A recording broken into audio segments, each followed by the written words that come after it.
Welcome, my friend. Let everything slow. Long before they became the Sisters of Battle, the warrior nuns whose faith burns as a weapon, they were a small and quiet cult on a backwater world, a sisterhood of women devoted to the worship of the Emperor of mankind. They were the daughters of the Emperor, and from their humble faith on a forgotten planet would grow one of the most singular forces in all the Imperium. An army of women sworn to the Emperor, whose devotion could work miracles. Tonight we begin at their beginning, on the world of San Leor, with a small sisterhood whose faith would one day light a fire across the galaxy. Tonight we sit with the daughters of the Emperor, the quiet sisterhood whose devotion would become the Adepta Sororitas. The world of San Leor. The story of the Sisters of Battle begins on a small and unremarkable world, far from the great centers of the Imperium. San Leor was a backwater planet, a world of little importance in the vast Imperium of man, far from the seats of power and the great events of the galaxy. It was here, on this forgotten world, that a small cult had taken root, a sisterhood of women devoted to the worship of the God Emperor of mankind. They called themselves the Daughters of the Emperor, an all-female cult dedicated to the Emperor, living apart from the wider Imperium in their devotion. They were a small sect, mostly unknown, a quiet sisterhood of faith on a world few had reason to notice. The daughters lived an isolated life, set apart on their backwater world, devoted to their worship and their discipline. They were a warrior cult as well as a religious one. Women who trained in arms as well as in faith, who joined martial prowess to their devotion to the Emperor. On San Leor, far from the eyes of the Imperium, they kept their faith and honed their skills, a sisterhood of warrior women living apart in devotion to the God Emperor. Few in the wider galaxy knew they existed, this small cult of the faithful on a forgotten world. There was something singular about them from the beginning, in their being a sisterhood of women alone. In an Imperium where the great armies were of men, where the Space Marines were all sons of the Emperor, the daughters of the Emperor were a cult of women, devoted to the same God Emperor but standing apart in their womanhood. This would matter greatly in the days to come, for the all-female nature of the sisterhood would one day be the very thing that allowed it to endure. But for now, on San Leor, they were what they were and nothing more, a small cult of devoted women, warriors and worshippers both, keeping their faith on a forgotten world. To understand the daughters, it helps to understand the Imperium they lived within, a vast and ancient empire spanning 1,000,000 worlds, held together by faith in the God Emperor of mankind. 10,000 years before, the Emperor had walked among men, a being of immense power who sought to unite humanity and lead it to a golden age. He had been struck down in a great civil war, the Horus Heresy, and now sat enthroned on distant terror, a near lifeless figure kept alive on the golden throne, worshipped across the galaxy as a god. The faith in the Emperor was the great unifying force of the Imperium, and the daughters of San Leor were one small expression of that faith, a cult of women devoted to the enthroned God of mankind. The world they dwelt on shaped them as well. San Leor was a backwater, a place of little wealth or importance, far from the great cathedral worlds and the seats of imperial power. On such a world, a small cult could live undisturbed, keeping its faith and its discipline without the notice or the interference of the great imperial institutions. The isolation of San Leor gave the daughters their freedom, the space to grow into what they were, a sisterhood of warrior women devoted to the Emperor in their own way. and that same isolation would leave them vulnerable. For a cult unknown and unprotected is a cult that a powerful man might one day decide to claim for his own. The faith of the daughters. What defined the daughters of the Emperor more than anything else was the depth and purity of their faith. The daughters were devoted to the God Emperor of mankind with a faith of singular intensity. They worshipped the Emperor as a god, the master of mankind enthroned on distant terror, the being whose light was the hope of the human species in a dark and hostile galaxy. Their devotion was total, the center of their lives, the thing for which they trained and lived and would die. The daughters of the Emperor gave themselves wholly to their faith, a sisterhood of women whose worship of the Emperor was the heart of all they were. This was a faith of action as well as belief. The daughters did not only pray and worship. They trained as warriors, honing their martial skills, preparing themselves to fight for the faith they held. Their devotion was a thing of discipline and arms, a faith that armed itself, a worship that prepared for war. The daughters of the Emperor were warrior faithful, women whose devotion to the Emperor expressed itself in martial discipline as well as in prayer, a sisterhood ready to fight as well as to worship. There is a purity in this early faith that would define the sisterhood through all its history. The daughters worshipped the Emperor with a devotion untainted by ambition or corruption, a pure faith held on a forgotten world, far from the politics and the corruption of the wider Imperium. This purity of faith would be the foundation of everything the sisterhood became, the unshakable devotion that would one day work miracles, that would arm an order of warrior nuns, that would make the Sisters of Battle the faith of the Imperium made flesh. It began here, in the pure devotion of the daughters of the Emperor, the faith that would one day burn as a weapon. This devotion shaped every part of their lives. The daughters lived by their faith, ordered their days around their worship, gave their discipline and their training and their very selves to the service of the Emperor. Theirs was a total devotion, a faith that left no part of life untouched, a worship that was the center and the meaning of everything they did. To be a daughter of the Emperor was to give oneself wholly to the God Emperor, to make one's whole life an act of faith, to be a warrior and a worshipper in equal measure. This wholeness of devotion was the mark of the sisterhood, the total giving of self that would define the Sisters of Battle for all the ages to come. And there was a fierceness to their faith that set it apart. The daughters worshipped the Emperor with a zeal that armed itself, a devotion ready to fight and die for the God they served. Theirs was no gentle contemplative faith alone. It was a faith of warriors, a devotion that trained for battle, a worship ready to take up arms in the Emperor's name. This fierce, martial faith would become the defining mark of the Sisters of Battle, the warrior zeal that would carry them through impossible odds, the devotion that fought as fiercely as it worshipped. It was born here, in the warrior faith of the daughters of the Emperor, the fierce devotion that would one day light a fire across the galaxy. This combination of pure faith and martial zeal is the seed of all that the Sisters of Battle would become. The Imperium has many faithful and many warriors, but the daughters of the Emperor joined the two into one thing, a faith that was a weapon, a devotion that was a discipline of arms. They did not worship in one part of their lives and fight in another. Their worship was their fighting, their faith their weapon, their devotion and their martial discipline one and the same.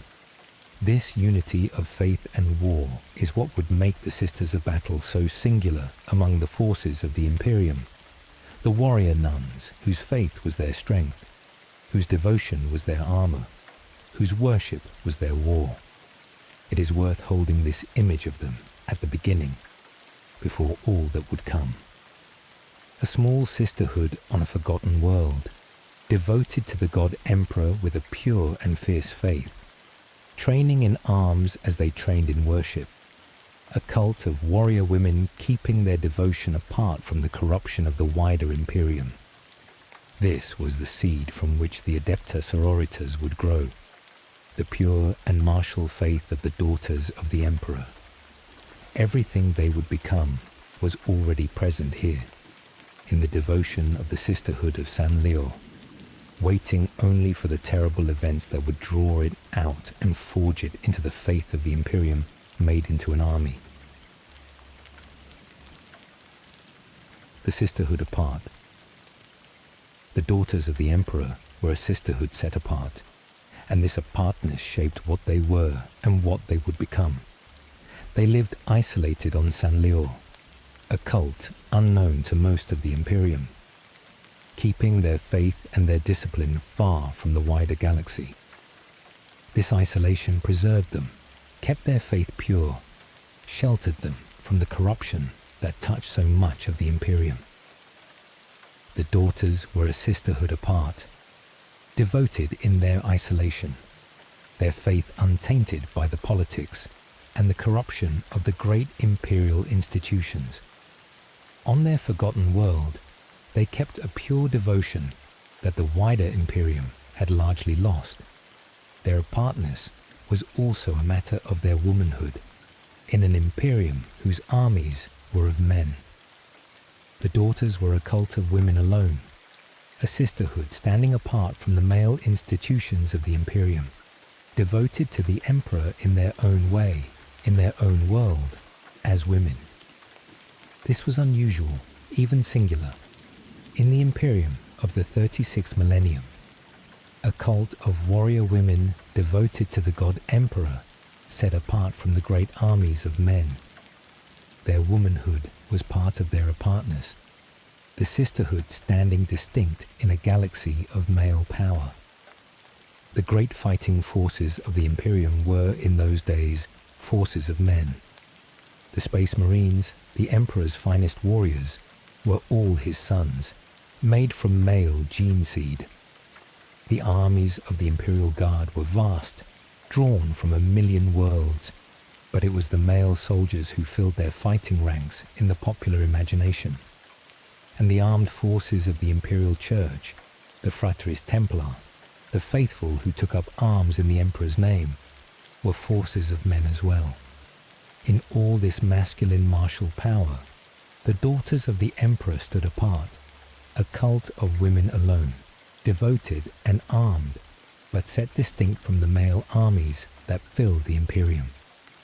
This distinction, which might have seemed a mere curiosity, would one day become the most important thing about them, for the day would come when the Imperial Church would be forbidden to keep men under arms, when the male armies of the faith would be disbanded by decree.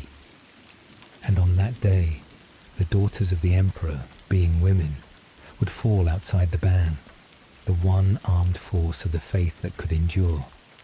Their womanhood, their apartness, the very thing that set them distinct in a galaxy of male power, would become the loophole through which they survived, the technicality that made them the enduring army of the Imperial Church. But that day lay ahead, and its coming would be born of terrible events, and this apartness, this isolation, this womanhood, would one day prove to be their salvation and their making. For the daughters of the Emperor were about to be discovered, drawn out of their isolation, swept up into the great events of the Imperium. A tyrant would find them, would use them, would make them the instruments of his terrible reign. And out of that ordeal, through fire and revelation, and the breaking of a tyranny, the small cult of San Leor would be transformed into the Adepta Sororitas, the Sisters of Battle, the faith of the Imperium made into an army. But that transformation lay ahead, for now the daughters of the Emperor kept their faith on their forgotten world, a small sisterhood of devoted women, unaware of the storm that was about to find them. The storm to come. The peace of San Leor would not last, for the wider Imperium was descending into one of the darkest periods of its history, and the storm would reach even the forgotten world of the Daughters. In the 36th millennium, the Imperium entered an age of terrible corruption and civil strife, a time later remembered as the Age of Apostasy. The Imperial Church, the great institution of the faith, had grown vast and corrupt, its leaders consumed by ambition and greed, its power swollen beyond all restraint. And out of this corruption would rise a tyrant, a man who would seize control of the church and the state alike, and plunge the Imperium into a reign of blood and madness. The age of corruption was rising, and its darkness would reach even the quiet sisterhood of San Leor. The daughters of the Emperor, in their isolation, knew little of these great events. They kept their faith on their forgotten world, devoted and apart, unaware that the corruption of the Imperium was about to find them. They were a small cult, unknown to most of the galaxy, a sisterhood of warrior women whose faith was pure and whose world was quiet. But their very purity and their very isolation would make them a prize, for a tyrant seeking loyal warriors would see in the devoted daughters the perfect instrument, an army of the faithful who could be turned to his purpose. The storm of the Age of Apostasy was about to break upon San Leor. And so we leave the daughters of the Emperor at the edge of their transformation, a small and pure sisterhood on the brink of being swept up into the great and terrible events of the Imperium. They were devoted, isolated, apart, a cult of warrior women keeping their faith on a forgotten world. All that they would become, the Sisters of Battle, the faith of the Imperium made into an army, the warrior nuns whose devotion could work miracles, waited ahead of them. But it would be born of fire and deception and revelation, of a tyrant's reign and its breaking. The quiet days of San Leor were ending, and the storm that would make the daughters into the Adepta Sororitas was about to find them. Tomorrow we sit with the coming of the tyrant, and the rain of blood that swept the daughters up into its horror. Sleep well. Tomorrow we sit with the rain of blood, the tyrant Goge Vandire, and the deception that bound the daughters to his rule. Tonight the storm reaches San Leor. We come to the tyrant Goge Vandire, the man who seized control of both the church and the state of the Imperium, and plunged it into one of the darkest periods of its history, the reign of blood. We will sit with his rise, with the terror of his rule, and with the deception by which he bound the daughters of the Emperor to his service, turning the pure sisterhood of San Leor into the loyal guard of a tyrant.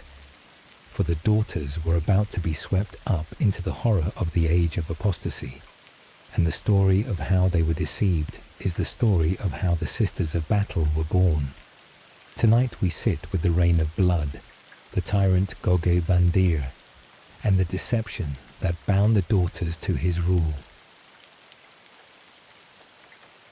The rise of the tyrant. In the 36th millennium, in the dark days of the Age of Apostasy, a single man rose to seize a power greater than any since the Horus Heresy. His name was Goge Vandire, and he was a being of boundless ambition and ruthless cunning. He rose through the great institutions of the Imperium, gathering power to himself, until he held two of the highest offices in all the realm. He became the High Lord of the Administratum, the master of the vast bureaucracy that governed the Imperium, and he became the Ecclesiarch, the head of the Adeptus Ministorum, the great church of the imperial faith. In holding both these offices at once, Vandire became the most powerful person in the Imperium of man, master of both the church and the state, his hand upon the faith and the government of 1,000,000 worlds. Vandire seized this power through cunning and force. He took control of the ecclesiarchy through a coup, his agents executing the previous head of the church and clearing his path to the office. He used bribery and influence to bring the cardinals of the church under his sway, and by their support he was raised to ecclesiarch. With the church and the bureaucracy both in his grip, Vandire stood at the summit of the Imperium, a tyrant who had clawed his way to a power almost without limit, the master of the faith and the government of mankind, and he used that power to terrible ends. Vandire's rule became a reign of terror, a period of purges and assassinations and brutal oppression, remembered ever after as the reign of blood. He ruled with an iron fist, crushing dissent, executing those he suspected, driving the Imperium into the bitterest civil war and rebellion it had known since the Horus heresy itself. For decades, his terror held, the tyrant at the summit of the Imperium drowning the realm in blood, the age of apostasy reaching its darkest depth in the reign of blood. This was the man whose shadow was about to fall upon the daughters of the Emperor. The reign of blood lasted for decades, a span of years in which the tyrant's grip tightened and the Imperium suffered. Vandire saw enemies and heretics everywhere, and he struck at them without mercy, purging those he distrusted, executing those who opposed him, ruling through terror and blood. The great institutions of the Imperium bent to his will or were broken, the church and the bureaucracy alike serving the tyrant's reign. It was a time of madness and oppression, the realm of mankind groaning under the rule of a single ruthless man, the reign of blood staining the Imperium for a span of years that would scar its history. And yet, even at the summit of his power, Vandire's rule bred its own undoing. Such tyranny could not endure forever, and against it a resistance began to rise. Forces loyal to the true spirit of the Imperium gathering to oppose the tyrant. The reign of blood, for all its terror, was sowing the seeds of its own end, the oppression breeding rebellion, the tyranny calling forth the forces that would one day bring it down. But before that end could come, the tyrant would draw the daughters of the Emperor into his service, and their story would become bound up with the fall of the reign of blood. The discovery of the daughters. In the midst of his terrible reign, Vandire's agents brought him word of a small and devoted sisterhood on a distant world, and the tyrant saw in them an opportunity. The spies of Goge Vandire discovered the daughters of the Emperor, the all-female warrior cult on the backwater world of San Leor. They were a small sect, mostly unknown, but they were devoted, disciplined, and skilled in arms, a sisterhood of warrior women whose faith was pure and whose loyalty, once given, would be total. Vandire, ever seeking instruments for his rule, saw in them a great prize, a loyal and fanatical guard, an army of the faithful who could serve his will. And so the tyrant resolved to claim them for his own, to draw the devoted daughters into his service. Vandire travelled to San Leor to recruit the daughters into his private army. But the sisterhood did not yield easily. The daughters at first refused to accept his authority, unwilling to swear themselves to this man who claimed to speak for the Emperor. Their devotion was to the God Emperor, not to the ambitious lord who came seeking their service, and they would not give their loyalty on his word alone. The tyrant, accustomed to obedience, found in the daughters a sisterhood that would not bend to his command at his word alone, a devoted cult whose loyalty had to be won rather than seized. And so Vandire turned to deception. He could not command the daughters, and so he would deceive them, would manufacture a sign that would win their faith, would trick the devoted Sisterhood into believing he was favored by the very emperor they worshipped. The tyrant, who could not seize the daughter's loyalty, would steal it through a lie, a deception staged to play upon their faith. What he did to win them is one of the great deceptions in the history of the Imperium, the trick by which a tyrant claimed the devotion of the pure. It is worth marking why Vandire wanted the daughters so badly, why he went to such lengths to claim them. A tyrant's rule rests upon the loyalty of those who serve him, and loyalty bought with coin or coerced by fear is loyalty that can fail. But the loyalty of the faithful, of those who serve from devotion, is loyalty of a different kind, fierce and unshakable, and beyond price. Vandire saw in the daughters of the Emperor just this, a guard whose loyalty, once won, would be total, warriors whose faith would make them fearless, and their devotion would make them his. To a tyrant surrounded by enemies and false friends, such a guard was a prize beyond measure, and Vandire would have them whatever the cost. There is an irony in his choice that runs deep. Vandire sought the daughters because of their faith, their purity, their devotion, the very qualities that made them worth claiming, and those same qualities would one day be his undoing. For the faith that bound the daughters to him was a faith in the Emperor, not in Vandire. And when the truth of his deception was revealed, that faith would turn against him with all the fury it had once served him with. The tyrant claimed the devoted for their devotion, and their devotion would destroy him. But that reckoning lay ahead. For now, Vandire had his prize, the daughters deceived and sworn to his service, and he set about turning them into the guard of his reign. The deception.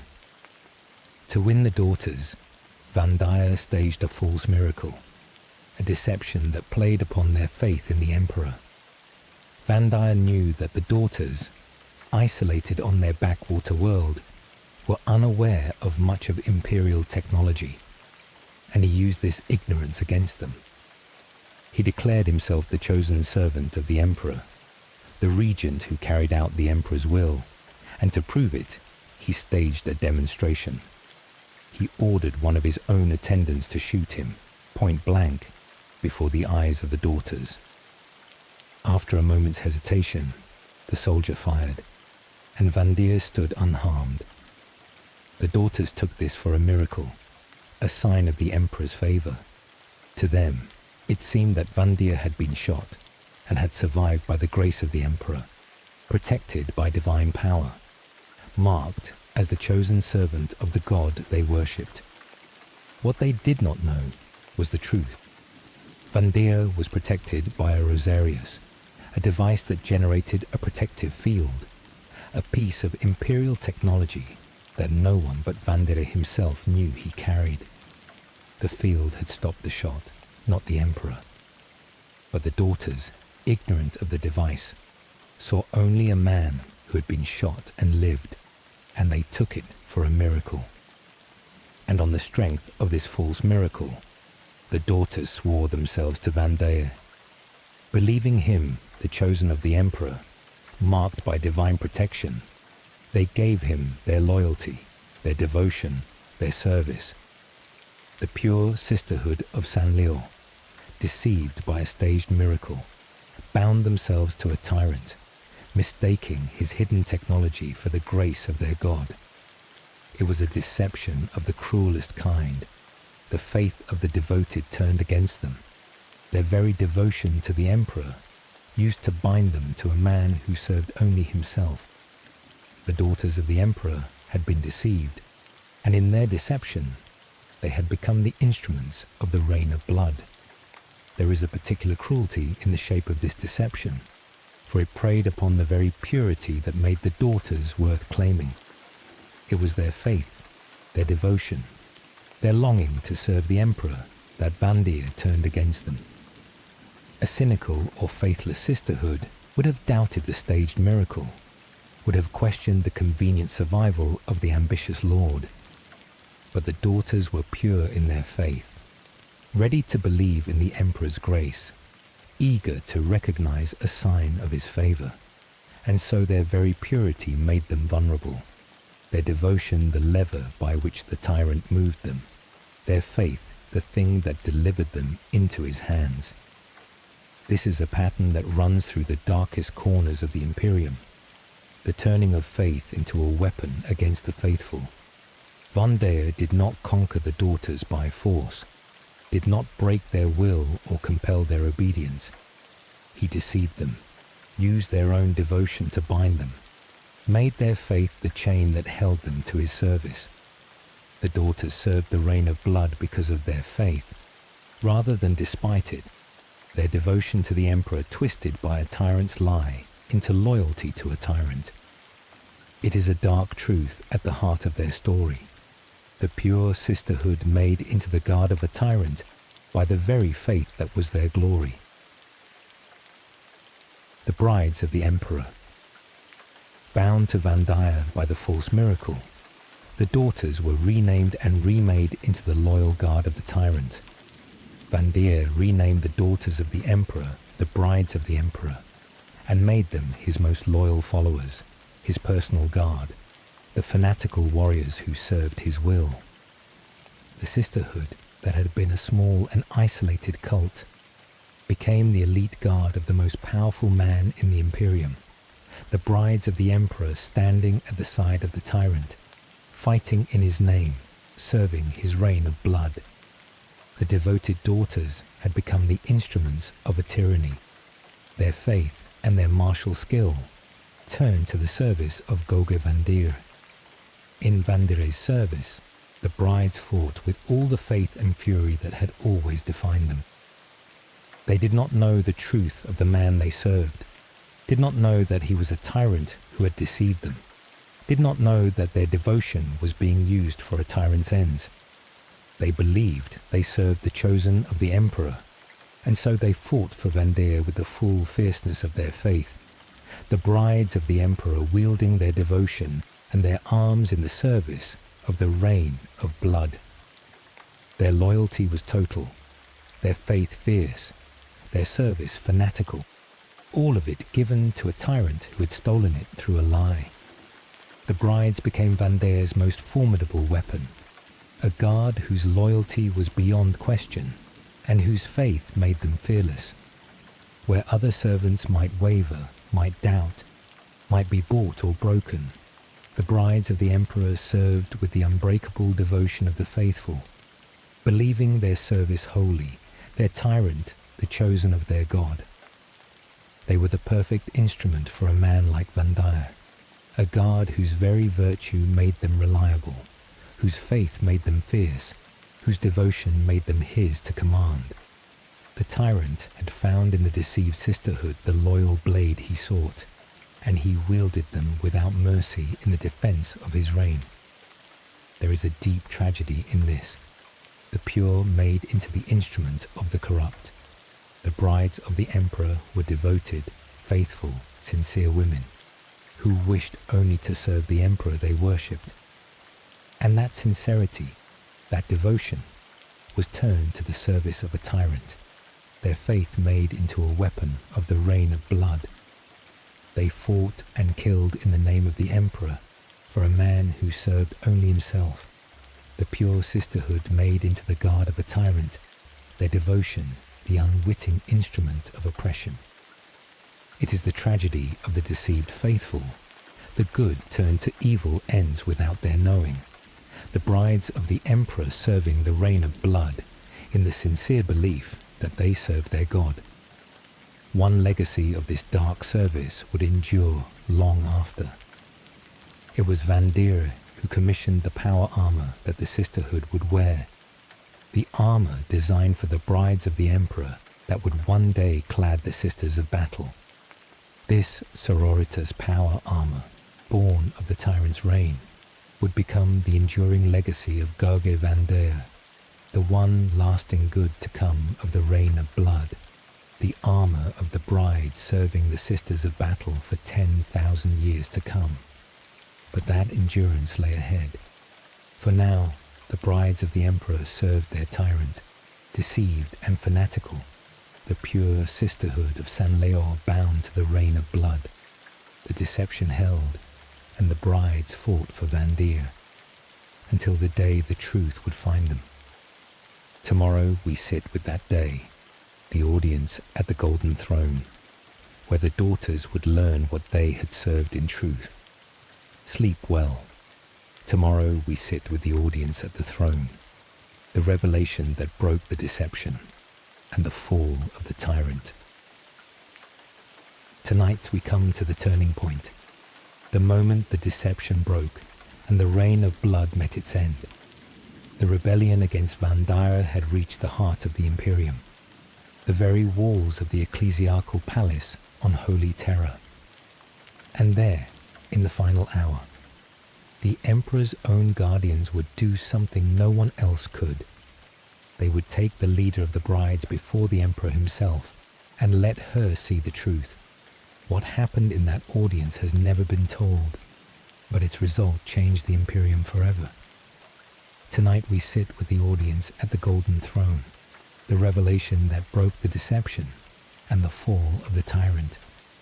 Tonight we sit with the audience at the throne, the revelation that broke the deception and the fall of Goge Vandire. The coming of the light. By the height of Vandire's reign, the Imperium could bear his tyranny no longer, and a great rebellion rose against him. The reign of blood had driven the Imperium to its limit, and against the tyrant a resistance gathered, a great alliance of those loyal to the true spirit of the Imperium. This was the Coalition of Light, the forces that rose to oppose Vandire, fighting their way through the tyrant's armies toward the heart of his power. The rebellion grew, gathered strength, drove toward Holy Terra itself, the forces of light marching against the reign of blood, determined to bring down the tyrant who had drowned the Imperium in blood. The war reached its climax at the very heart of the Imperium, the walls of the ecclesiastical palace on Terra. There Vandire made his stand, defended by his most loyal warriors, the brides of the Emperor foremost among them. The brides fought for their tyrant with all the fierceness of their faith, holding the palace against the Coalition of Light, defending the man they believed the chosen of the Emperor. For months the siege held, the deceived sisterhood fighting to defend the very tyranny they did not know they served, the brides of the Emperor holding the walls for Goge Vandire. This was the tragedy at its sharpest. The pure made the last defense of the corrupt. The brides held the palace for love of the Emperor rather than for love of tyranny, believing they fought for his chosen servant. Their faith, their skill, their devotion, all of it was turned to the defense of Vandire, the deceived sisterhood standing as the tyrant's last and fiercest guard.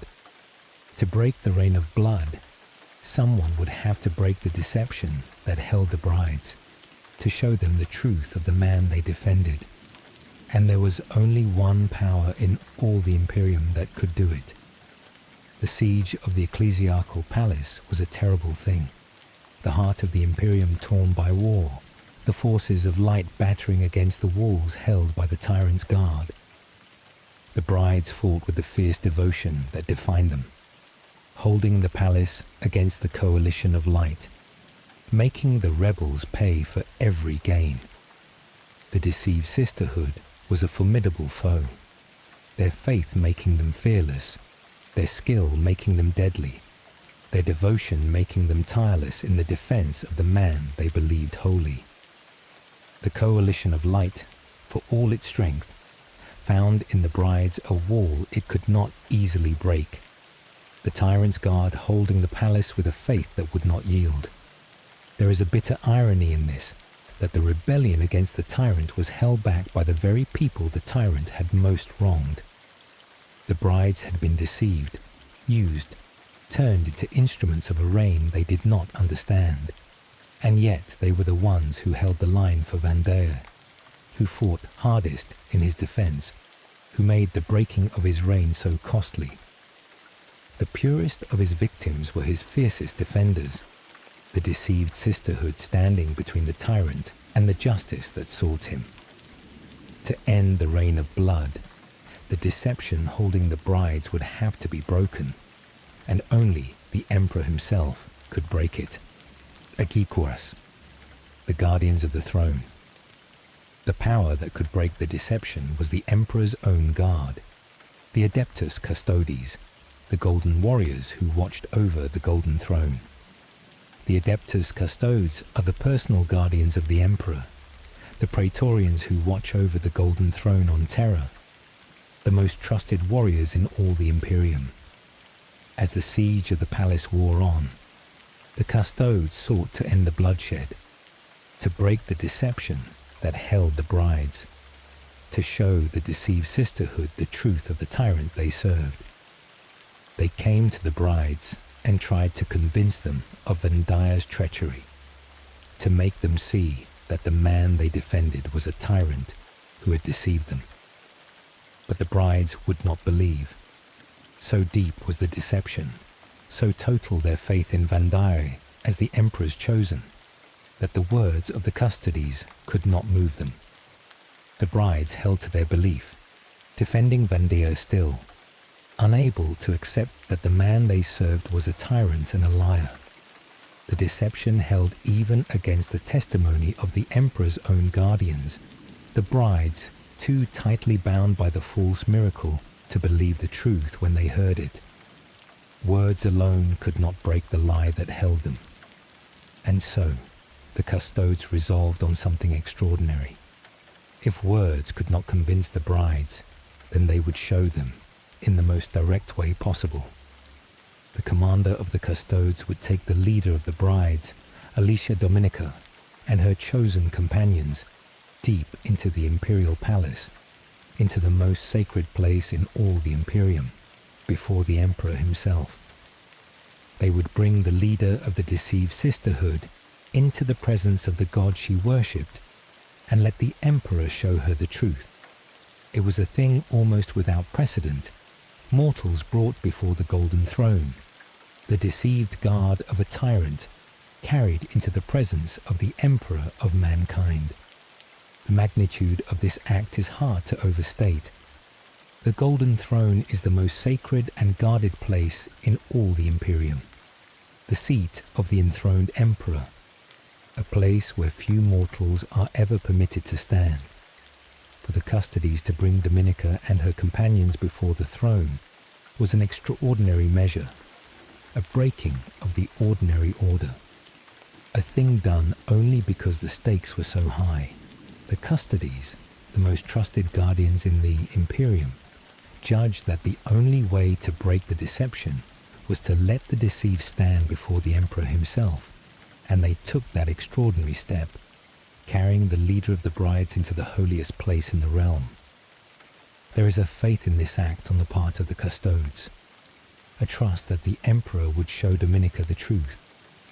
They could not break the deception themselves, could not convince the brides with words, but they trusted that the Emperor could, that to stand in his presence would reveal to Dominica what no argument could, and they were right. Whatever happened before the golden throne, it broke the deception that words and war had failed to break, the Emperor revealing to Dominica the truth that freed her and her sisters. The faith of the Custodes was answered. The deceived leader of the brides awakened in the presence of the god she served.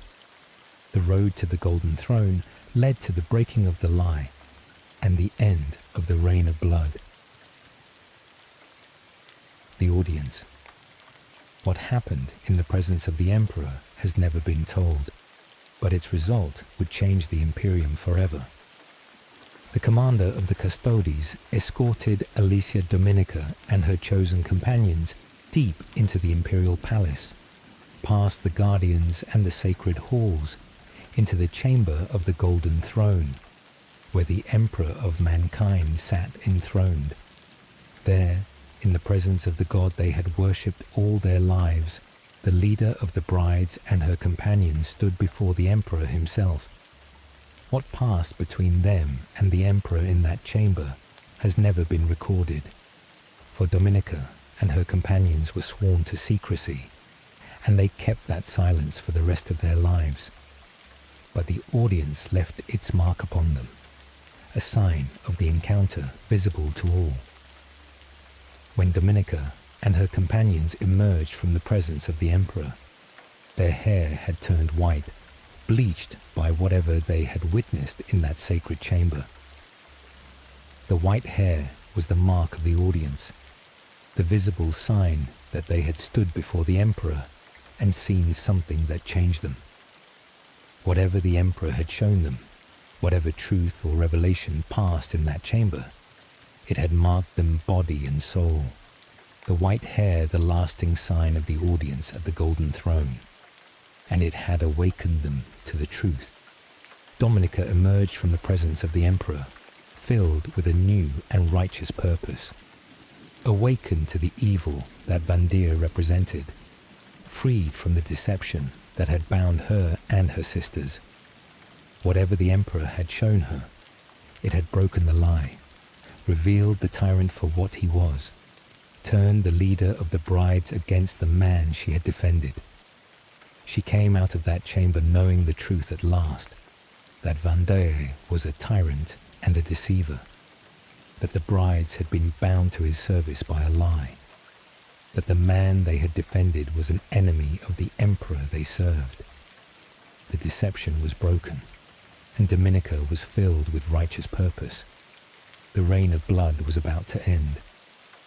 The secrecy of the audience is one of the great mysteries of the Imperium, and the law keeps it deliberately. We are not told what the Emperor showed Dominica, what passed between the mortal woman and the enthroned god. What revelation broke the deception and filled her with righteous purpose? Some say the Emperor spoke to her. Some say he showed her the truth of Vandire's heart. Some say what passed was beyond words altogether. Whatever it was, Dominica and her companions carried it in silence to their graves, sworn to a secrecy they never broke. The audience at the Golden Throne is a sealed mystery, a thing known only to the Emperor and the women who stood before him. What we can know is its effect, and the effect was total. The women who entered that chamber were the deceived guard of a tyrant, bound by a false miracle to the defense of a corrupt and bloody reign. The women who emerged were freed, awakened, filled with righteous purpose, their hair turned white, their loyalty to Vandire shattered. Whatever the Emperor showed them, it remade them, turned the tyrant's guard into his executioners, broke in a single audience the deception that words and war had failed to break. The audience at the Golden Throne was the hinge on which the whole story turned. The moment the pure sisterhood was freed from the lie and set on the road to becoming the Sisters of Battle. The fall of the tyrant. Awakened to the truth, Alicia Dominica went to Vandire and ended his reign with a single stroke. Filled with her new and righteous purpose, Dominica marched into Vandire's audience chamber, where the tyrant sat amid the defense of his palace. She came before the man she had so lately defended, the tyrant who had deceived her and her sisters, the enemy of the Emperor she now saw for what he was, and she did not hesitate. Dominica condemned Vandire for his crimes against the Emperor, declared him a traitor, and sentenced him to death under his own laws.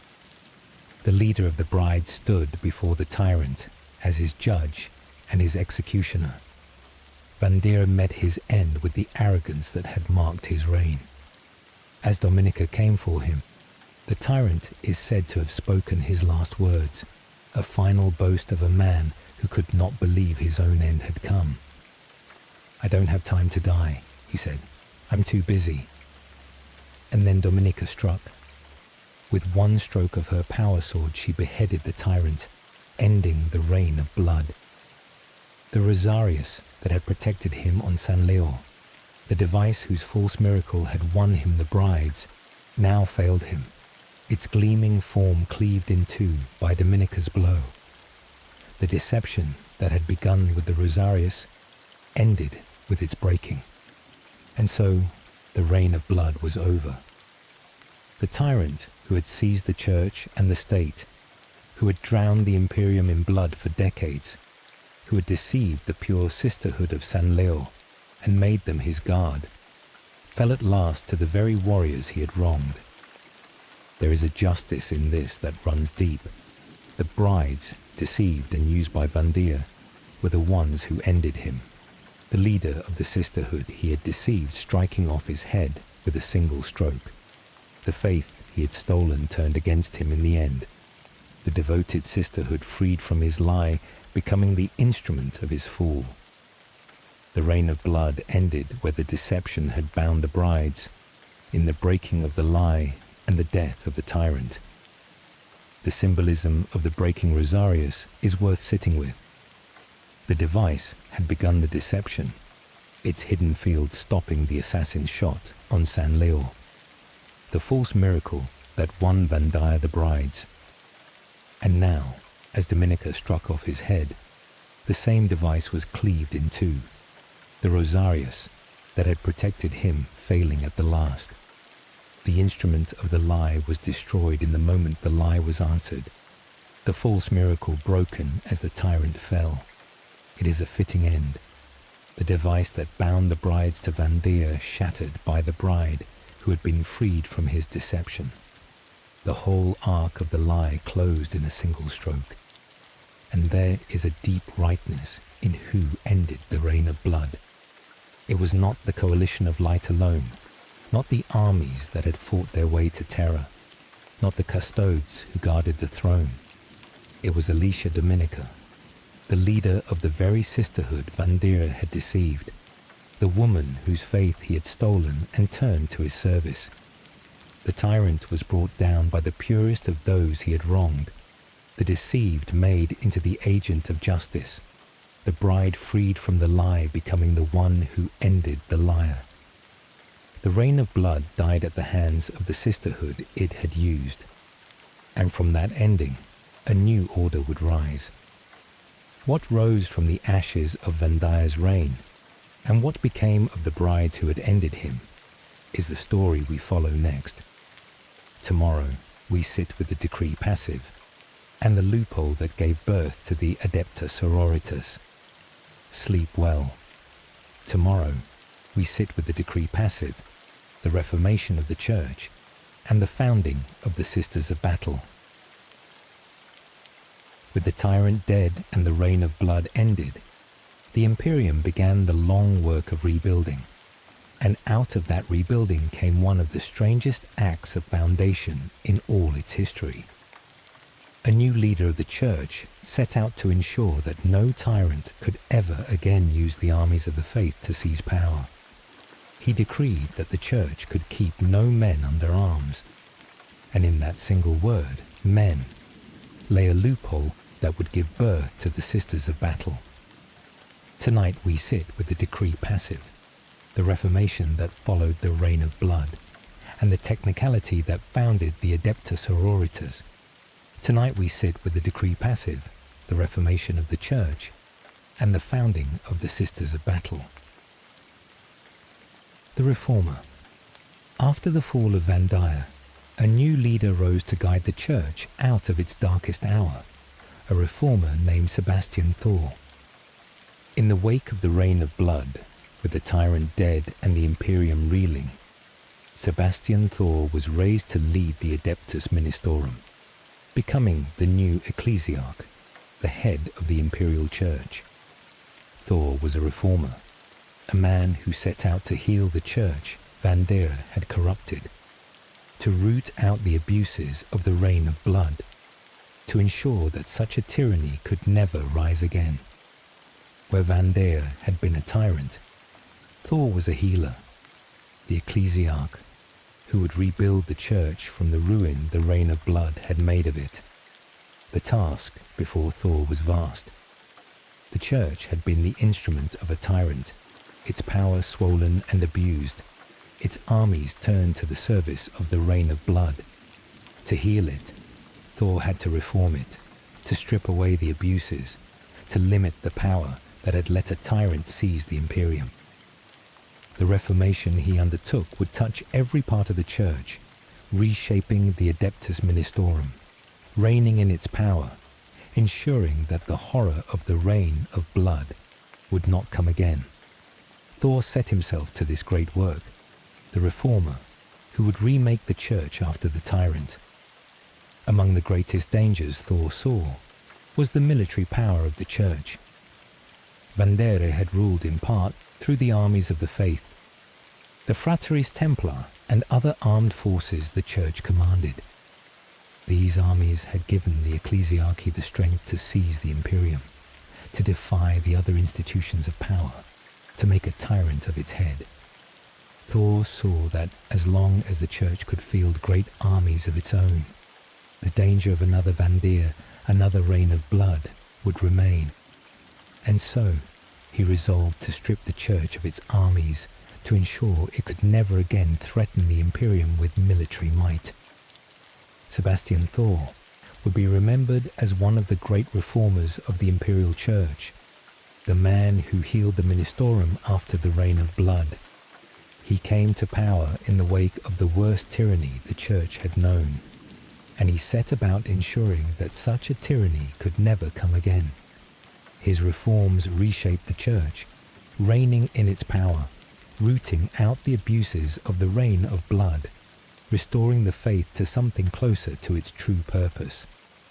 Thor was the healer who followed the tyrant, the reformer who rebuilt the church from the ruin Vandire had made of it. His greatest reform, the one that touched the Sisterhood, was aimed at the church's armies. Thor understood that the root of Vandire's power had been military, that the tyrant had ruled through the armed forces of the faith. To prevent another such tyranny, he had to take those armies away, to ensure the church could never again command the martial power that had made the Reign of Blood possible. This was the purpose behind the decree passive, the law that would disarm the church, and it was a wise and necessary reform. That it would also, by an accident of wording, found the Sisters of Battle, Thor could not have foreseen. The decree. To prevent the church from ever again raising armies to seize power, Thor issued a decree that would reshape the Ministorum forever. Thor proclaimed the decree passive, a law that forbade the Adeptus Ministorum from maintaining any men under arms. The church would no longer be permitted to keep armies, to field military forces, to command the kind of martial power that Vandire had used to seize the Imperium. The Fratres Templar and the other armed forces of the church were to be disbanded, the military might of the Ministorum broken up, the danger of another Reign of Blood removed. The decree passive was Thor's safeguard against tyranny, the law that stripped the church of the armies it had abused. The purpose of the decree was to limit the power of the church, to ensure it could never again threaten the rule of the Imperium. By forbidding the Ministorum to keep men under arms, Thor took away the military strength that had made Vandire's tyranny possible. Never again, he intended, would the church command the armies that could seize the Imperium. Never again would an ecclesiarch be able to make himself a tyrant through the martial power of the faith. The decree passive disarmed the church, broke up its armies, removed the threat that the Ministorum's military might had posed, and the decree was obeyed. The Fratres Templar were disbanded, the armed forces of the church broken up, the military power of the Ministorum stripped away as Thor had ordered. The church that had ruled through armies was disarmed, its martial might dissolved, the danger of another Vandire removed. The decree passive reshaped the Imperial Church, taking from it the armies that had made the reign of blood possible, ensuring that the Ministorum would never again be a military power that could threaten the Imperium. Or so it seemed, for in the precise wording of the decree lay a loophole that no one had foreseen. The wisdom of the decree should be acknowledged, for it addressed a real and proven danger. The reign of blood had shown what could happen when the Church commanded great armies, when the martial power of the faith fell into the hands of an ambitious man. Vandire had used those armies to seize the Imperium, to defy its other institutions, to make himself a tyrant. By disarming the Church, Thor removed the very thing that had made such a tyranny possible. The decree passive was a sound reform, a wise safeguard, a law that addressed the proven danger of the Church's military might. That it would also found the Sisters of Battle was an accident, but the decree itself was a thing of careful purpose. It was the precision of the wording that mattered, the choice of the word men. Whether the wording was deliberate, a careful provision to preserve the sisterhood, or whether it was an accident of language that the Ministorum seized upon, the law tells in different ways, but the effect was the same. The decree forbade men under arms, and the sisterhood was women, and so the sisterhood endured. The most consequential word in the founding of the Sisters of Battle was that single word, men, the word that disbanded the male armies of the Church and left the female sisterhood standing. On such small things, the great institutions of the Imperium can turn. The loophole. The decree, passive, forbade the Church to keep men under arms, and in that single word, men, lay the thing that would found the Sisters of Battle. The decree forbade men under arms. It did not forbid women. And among the forces of the Church, there was one that was entirely female. The sisterhood that had been the brides of the Emperor, the daughters of the Emperor, the warrior women of San Leor. Being women, they fell outside the wording of the decree passive. The law that disbanded the armies of the Church, that broke up the Fratres Templar and the male forces of the faith, did not touch the all-female sisterhood, for the decree spoke of men, and the sisterhood was women. This was a loophole of the most consequential kind.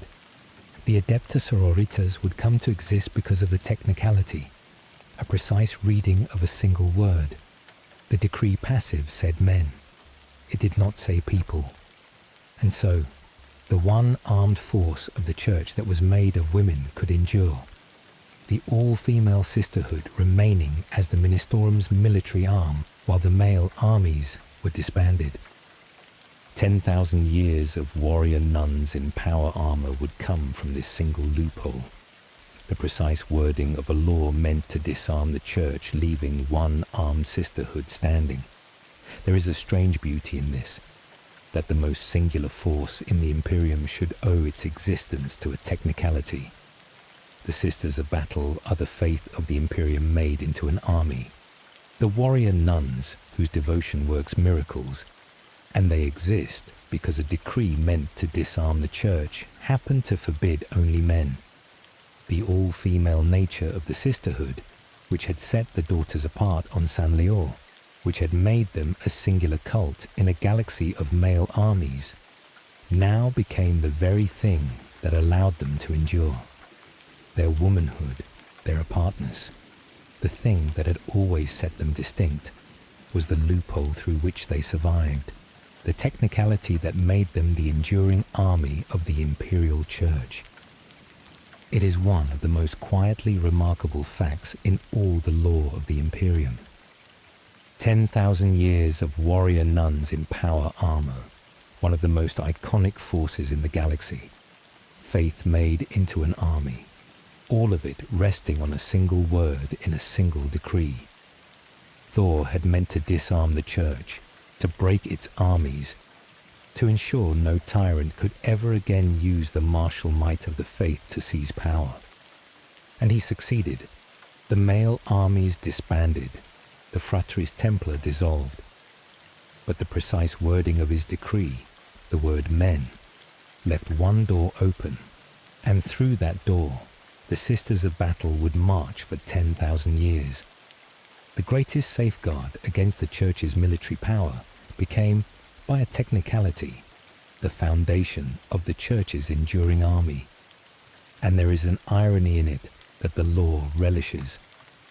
The decree passive was meant to limit the Church, to take away its dangerous strength.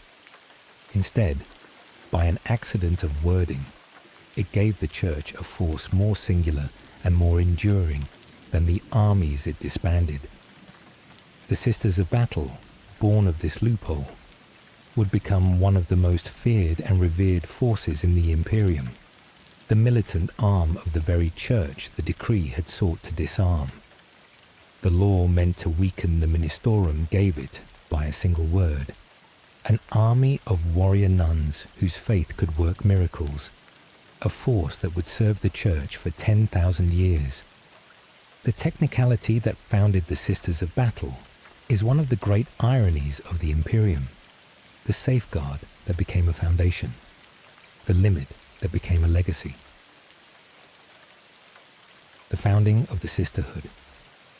Absolved of their service to the tyrant and exempt from the decree, the Sisterhood was reformed into a new and lasting order.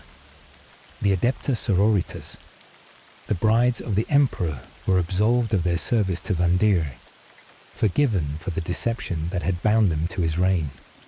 They had served the tyrant in ignorance, deceived by the false miracle, unaware of the evil they defended. And so they were forgiven, their loyalty to the Emperor recognized, their service to Vandire understood as the product of deception rather than malice. The Sisterhood reverted to its true name, the daughters of the Emperor, freed from the tyrant they had unknowingly served, absolved and renewed. And then they were reformed into a new order.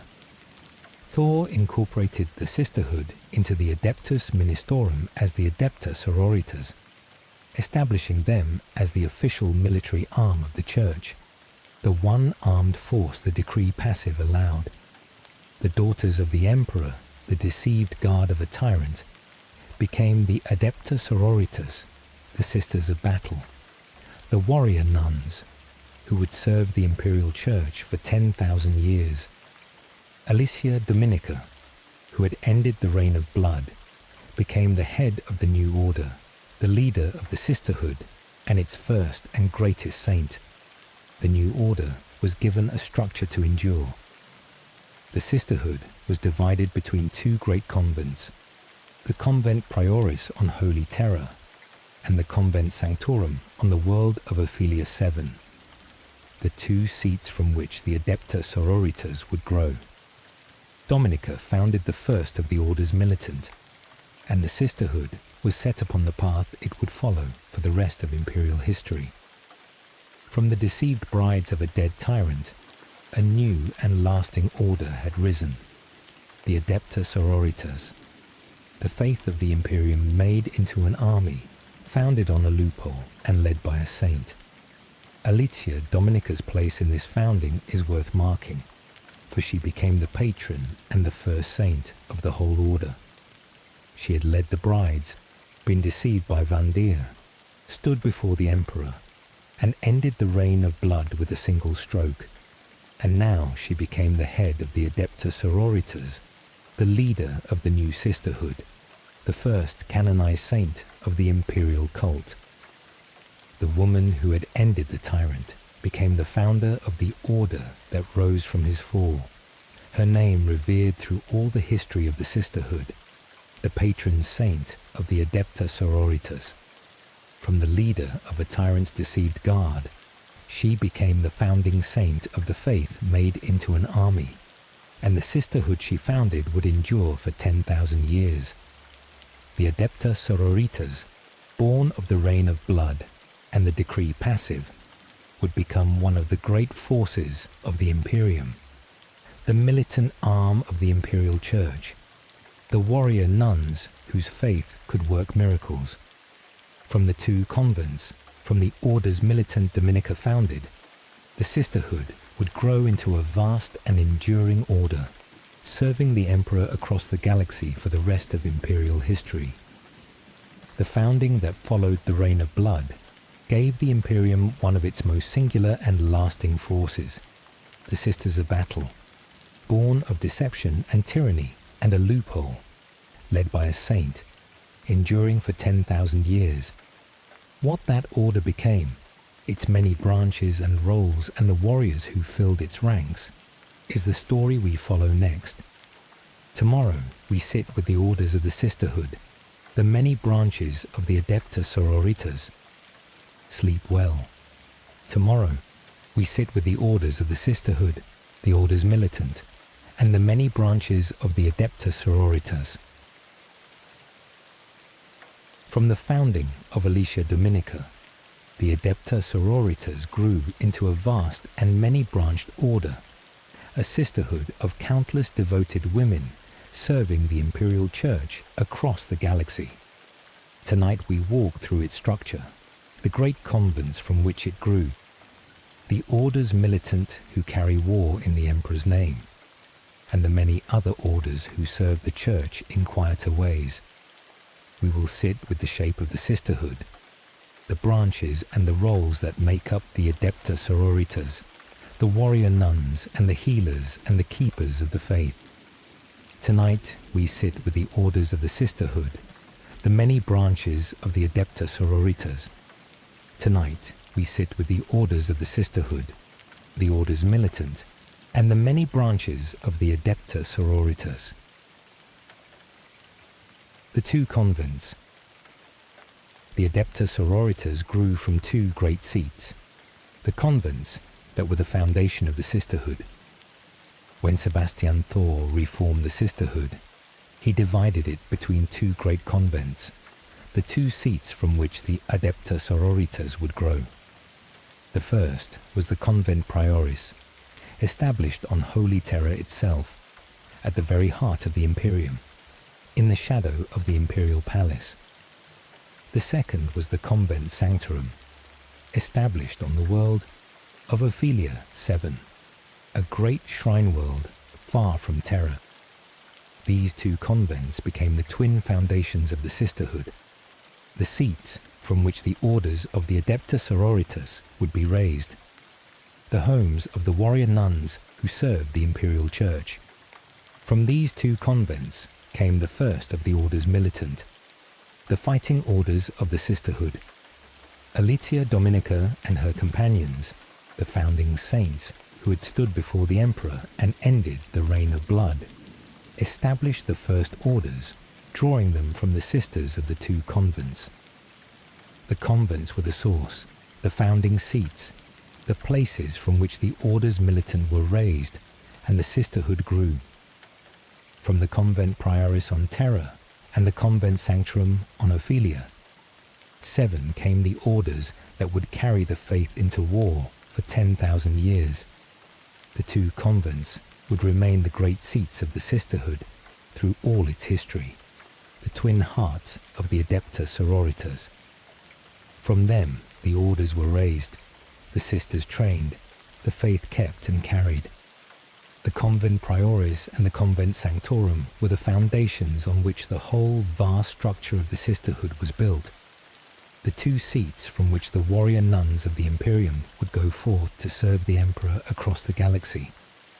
They were the home of the faith made into an army, the foundations of the Adepta Sororitas.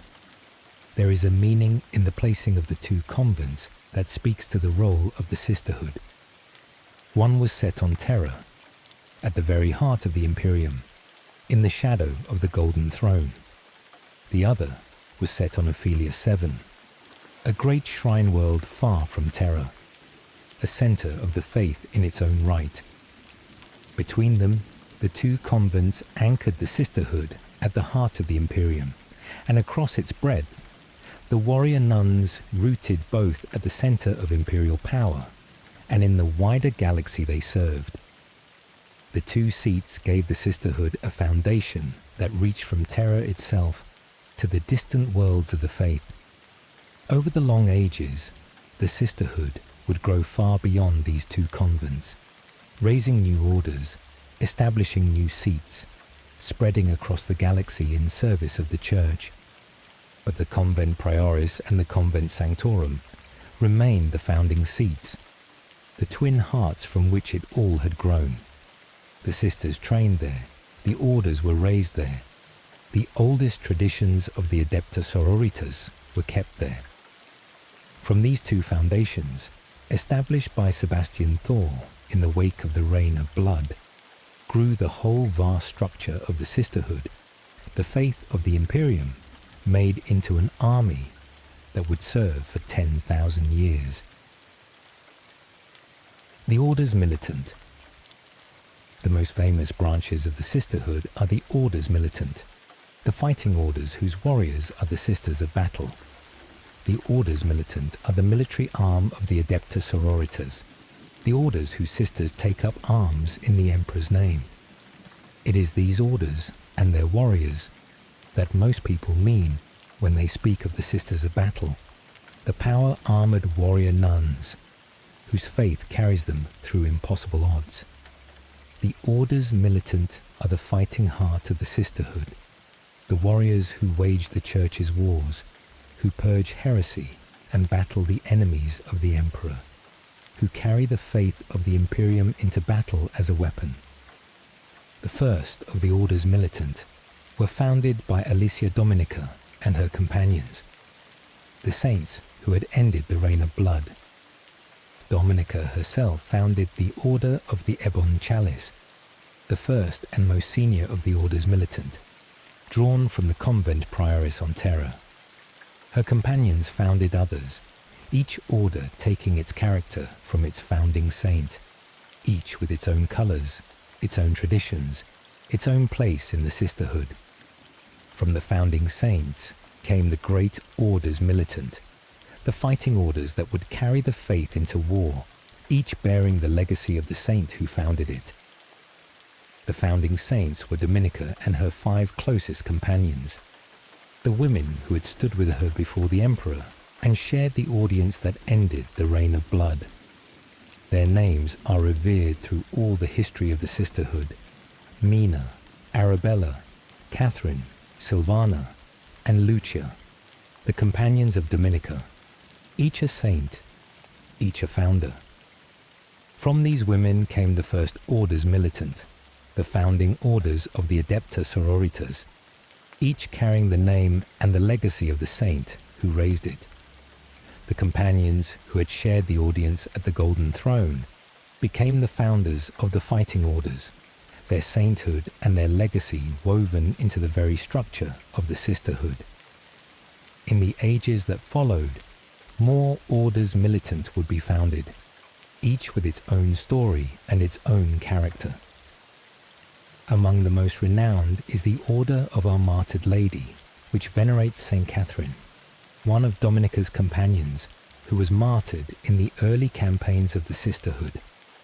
The Order of Our Martyred Lady draws its inspiration from Catherine's sacrifice, its sisters carrying the legacy of the martyred saint into battle. Other orders too would rise, each with its founding saint and its traditions, the Orders Militant growing over the ages into the many fighting branches of the Sisterhood, all of them carrying the faith of the Imperium into war. Each of the great orders has its own character, drawn from its founding saint and its history. The Order of the Ebon Chalice, Dominica's own, is the first and most senior, the keeper of the Sisterhood's oldest traditions. The Order of Our Martyred Lady carries the legacy of Catherine's martyrdom, its sisters fierce in their grief and their vengeance.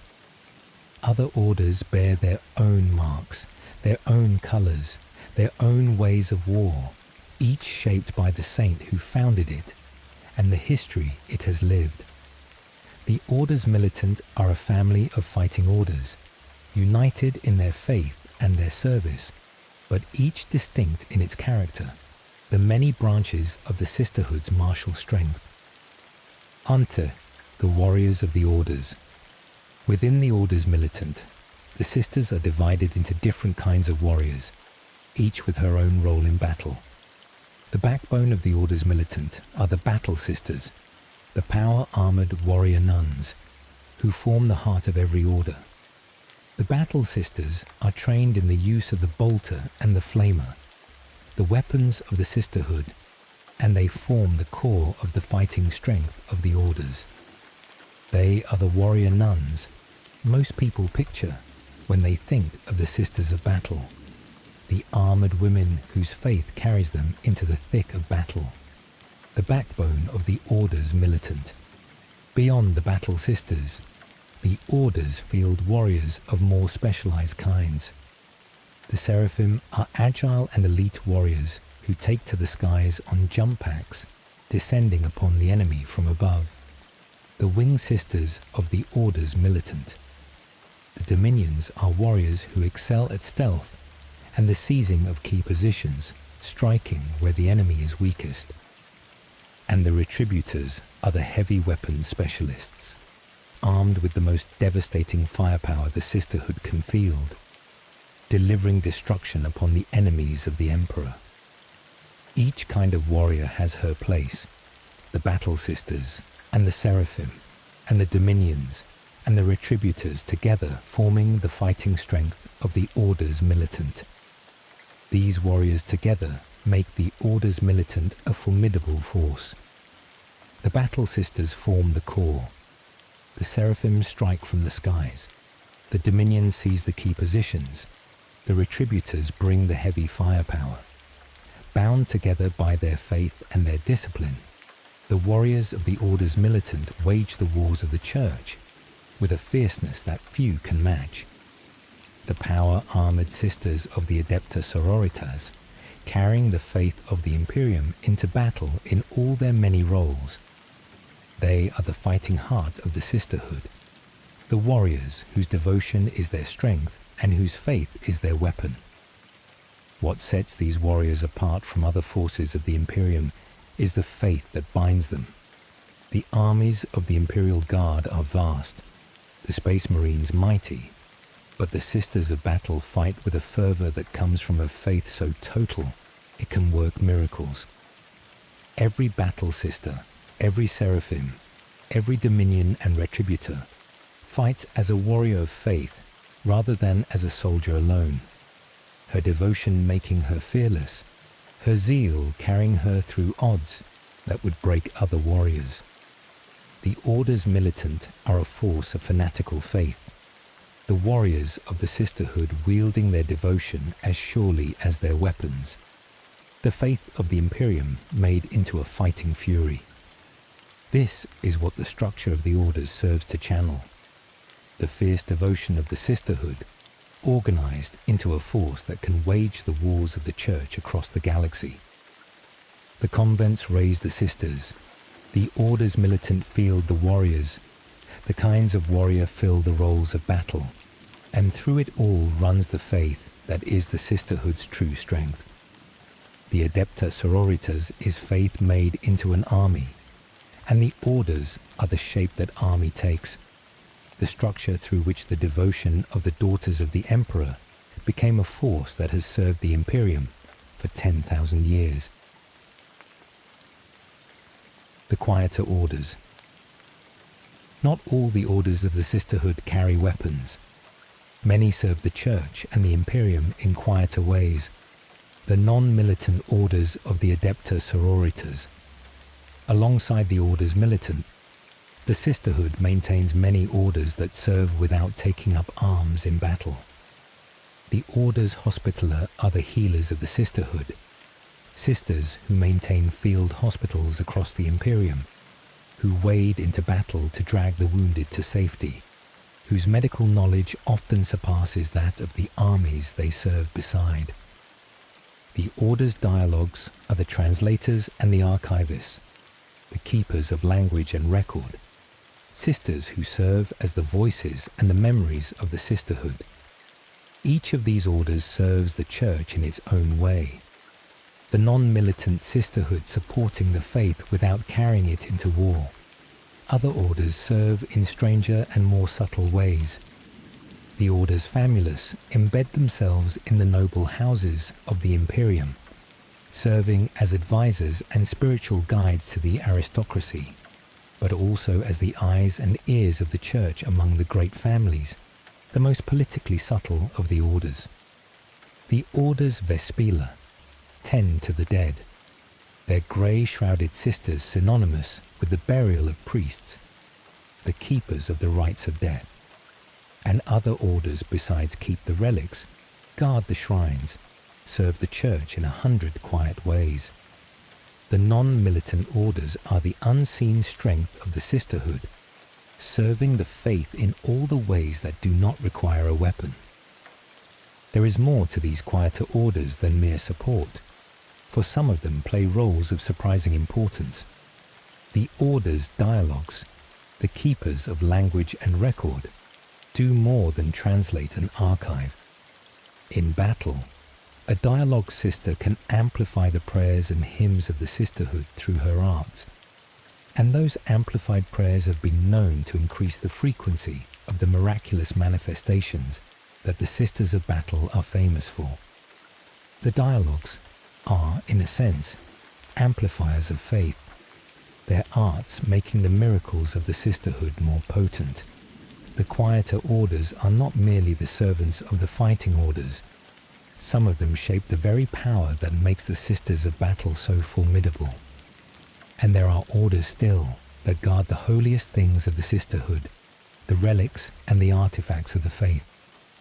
These sisters keep and protect the sacred objects of the Adepta Sororitas, the relics of the saints, the artifacts that carry the power of faith. They are the keepers of the Sisterhood's holiest treasures, guarding the relics that the orders carry into battle, the sacred objects whose presence strengthens the faithful. Through all these many orders, militant and quiet alike, the Adepta Sororitas serves the Church in every way it can be served, a vast and many-branched sisterhood bound together by a single unshakable faith. Together, the militant and the non-militant orders make the Adepta Sororitas a vast and many-branched order, serving the Imperial Church in every way it can be served. The Orders Militant carry the faith into war. The Orders Hospitaller heal. The Orders Dialogues keep the language and the record. The Orders Famulus watch the noble houses. The Orders Vespila tend the dead. From the 2 great convents, through all these many orders, the Sisterhood serves the Emperor across the galaxy, the faith of the Imperium expressed in every branch of the Adepta Sororitas. What gives all these orders their strength, the faith that arms them and the weapons they wield, is the story we follow next. Tomorrow, we sit with the faith made flame, the weapons and the fervour of the Sisters of Battle. Sleep well. Tomorrow, we sit with the faith made flame, the holy weapons of the Sisterhood, and the fervour that drives them. The Sisters of Battle are the faith of the Imperium made into an army, and tonight we sit with the form that army takes. The holy weapons they wield, the armour they wear, the way they are raised and trained, and the terrible penance the fallen among them undertake. The Sisterhood carries fire into battle, the flame of Bolter and Meltagun and the flamer itself, the faith made into a weapon of cleansing fire. Tonight we walk through the martial substance of the Adepta Sororitas, the holy trinity of their arms, and the fervour that drives them into battle. Tonight we sit with the faith made flame. Tonight we sit with the faith made flame, the holy weapons of the Sisterhood, and the fervour that drives them. The Holy Trinity. The weapons of the Sisters of Battle are not merely tools of war. They are instruments of faith, the Holy Trinity of arms that cleanses the enemies of the Emperor. The Sisters of Battle are known for 3 weapons above all others, the Holy Trinity of Bolter, Flamer, and Meltagun. The Bolter is the standard arm of the Imperium, a weapon that fires explosive rounds. The the workhorse of the Sisterhood's warriors. The flamer is the weapon of cleansing fire, a weapon that bathes the enemy in holy flame, burning away the heretic and the impure. And the melter gun is the weapon of intense heat, a weapon that melts armor and flesh alike, reducing the enemies of the Emperor to ash. These three weapons are the holy trinity of the Sisters of Battle, the arms that carry the faith into war. To the Sisterhood, these weapons are sacred. They are instruments of faith more than mere tools. Blessed arms that carry the Emperor's judgment to the heretic and the Xenos. The flamer especially is a weapon of holy meaning. The cleansing fire that burns away impurity, the flame that purifies what it touches. When the Sisters of Battle bring their weapons to bear, they bring the judgment of the Emperor, the holy trinity of arms cleansing the galaxy of heresy and corruption. Their weapons are blessed, sacred, the instruments of a faith that fights with fire. There is a meaning in the choice of fire as the Sisterhood's signature weapon. Fire cleanses, purifies, burns away corruption, and the Sisters of Battle are the purifiers of the Imperium, the cleansers of heresy. When they descend upon a world fallen to corruption, they bring the cleansing flame, burning away the heretic and the impure, purifying the world with holy fire. The faith of the Sisterhood is a faith made flame, a devotion expressed in cleansing fire, the holy trinity of their arms, carrying the purifying judgment of the Emperor to the corrupt and the fallen. They are the faith made into a weapon of fire. The manner in which the Sisters wage war reflects this. When the Adepta Sororitas come to a world, they come filling the air with hymns of devotion as they descend, the sound of their prayers preceding the fire of their weapons. They are the judgment of the Church made manifest, arriving where the Ministorum has given up on spreading the Emperor's light through gentler means. Where words have failed, the Sisters bring the flamer and the melter gun, the cleansing fire that purges what cannot be saved. Their wars are acts of faith as much as acts of arms, the hymns and the fire together carrying the judgment of the Emperor to the fallen. And the Sisterhood's zeal goes beyond even its weapons. They are so devoted, so given to the purification of the faith, that they will consecrate the very ground they fight upon, sanctifying it with holy rites, flooding it with blessed water, making the battlefield itself an act of worship. The Sisters of Battle do not merely fight upon a world, they sanctify it, purify it, make their war an act of devotion to the Emperor. Their zeal is total, their faith expressed in every part of their war, the cleansing of the enemy and the consecration of the ground alike acts of the same unshakable devotion. They are warriors whose every act of war is also an act of faith. The sacred armour. The Sisters of Battle go to war in power armour, the sacred plate that is itself a legacy of the Order's dark beginning. The Sisters wear a version of power armour designed for the human form, the Sororitas' power armour that clads them in battle. This armour gives them protection and strength, letting the warrior nuns stand against foes that would cut down an ordinary soldier, the sacred plate carrying them through the thick of battle. It is adorned with the iconography of the faith, with purity seals and holy inscriptions, the armour itself a thing of devotion as well as protection. The sacred plate of the Sisters of Battle. This armour carries a strange legacy, for it was born of the rain of blood. It was Goge Vandire, the tyrant, who first commissioned the power armour for his brides of the Emperor, the armour designed for the Sisterhood he had deceived into his service. And that armour endured, passing from the brides to the Sisters of Battle, serving the Sisterhood for 10,000 years. The Sororitas' power armour is the one enduring legacy of Goge Vandire. the single lasting good to come of the reign of blood. The tyrant's armour serving the order that rose from his fall. There is an irony in this that runs through the Sisterhood's whole story. The armour that protects the Sisters of Battle, the sacred plate they wear into the Emperor's wars, was the gift of a tyrant commissioned for the deceived guard of the reign of blood. And it became the armour of the order that ended that reign, the plate of the brides becoming the plate of the Sisters of Battle. The legacy of Vandire endures in the very armour of the Sisterhood, the tyrant's gift serving the faith for 10,000 years, the one good thing to outlast the reign of blood worn by the warriors who rose from its ending. The armour itself is a thing of devotion, adorned and consecrated as befits the Sisterhood.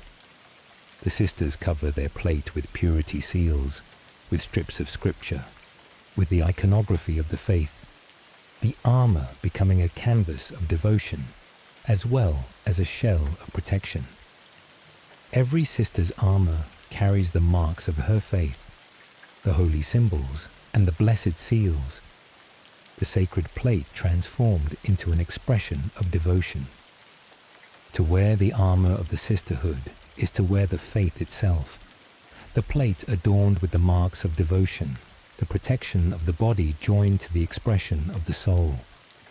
In this, the armour is like everything else about the Sisters of Battle, a thing of war made also a thing of faith. The bolter and the flamer are instruments of devotion. The battlefield is consecrated ground. The armour is a canvas of scripture and seals. For the Sisterhood, there is no part of war that is not also worship, no tool that is not also sacred, no act that is not also devotion. The faith made flame extends to every part of their war, the armour and the weapons and the ground all bound up in the devotion that is the Sisterhood's true substance. They are warriors whose every implement of war is also an implement of faith. The daughters raised in faith. The Sisters of Battle are raised from the beginning to their devotion, taken as orphans and raised in the faith they will serve. The Sisterhood draws its members from the Schola Progenium, the great institution that raises the orphans of the Imperium's servants, the children of those who died in the Emperor's service, the orphans of soldiers and officials, and the faithful, are taken in by the Schola Progenium and raised in the imperial faith, schooled in devotion and discipline. From among these orphans, the most suitable girls are chosen to become Sisters of Battle, taken into the Sisterhood, and raised to its devotion from a young age. This raising shapes the Sisters of Battle from the beginning. They are raised from infancy to adore and worship the Emperor, schooled in the faith, trained in devotion and discipline, made into warriors of faith from their earliest years. By the time a Sister of Battle takes up her arms, she has been formed by a lifetime of devotion, her faith total, her discipline absolute, her whole self given to the service of the Emperor. The Sisterhood does not recruit warriors and teach them faith. It raises the faithful and makes them warriors, the devotion instilled from the beginning.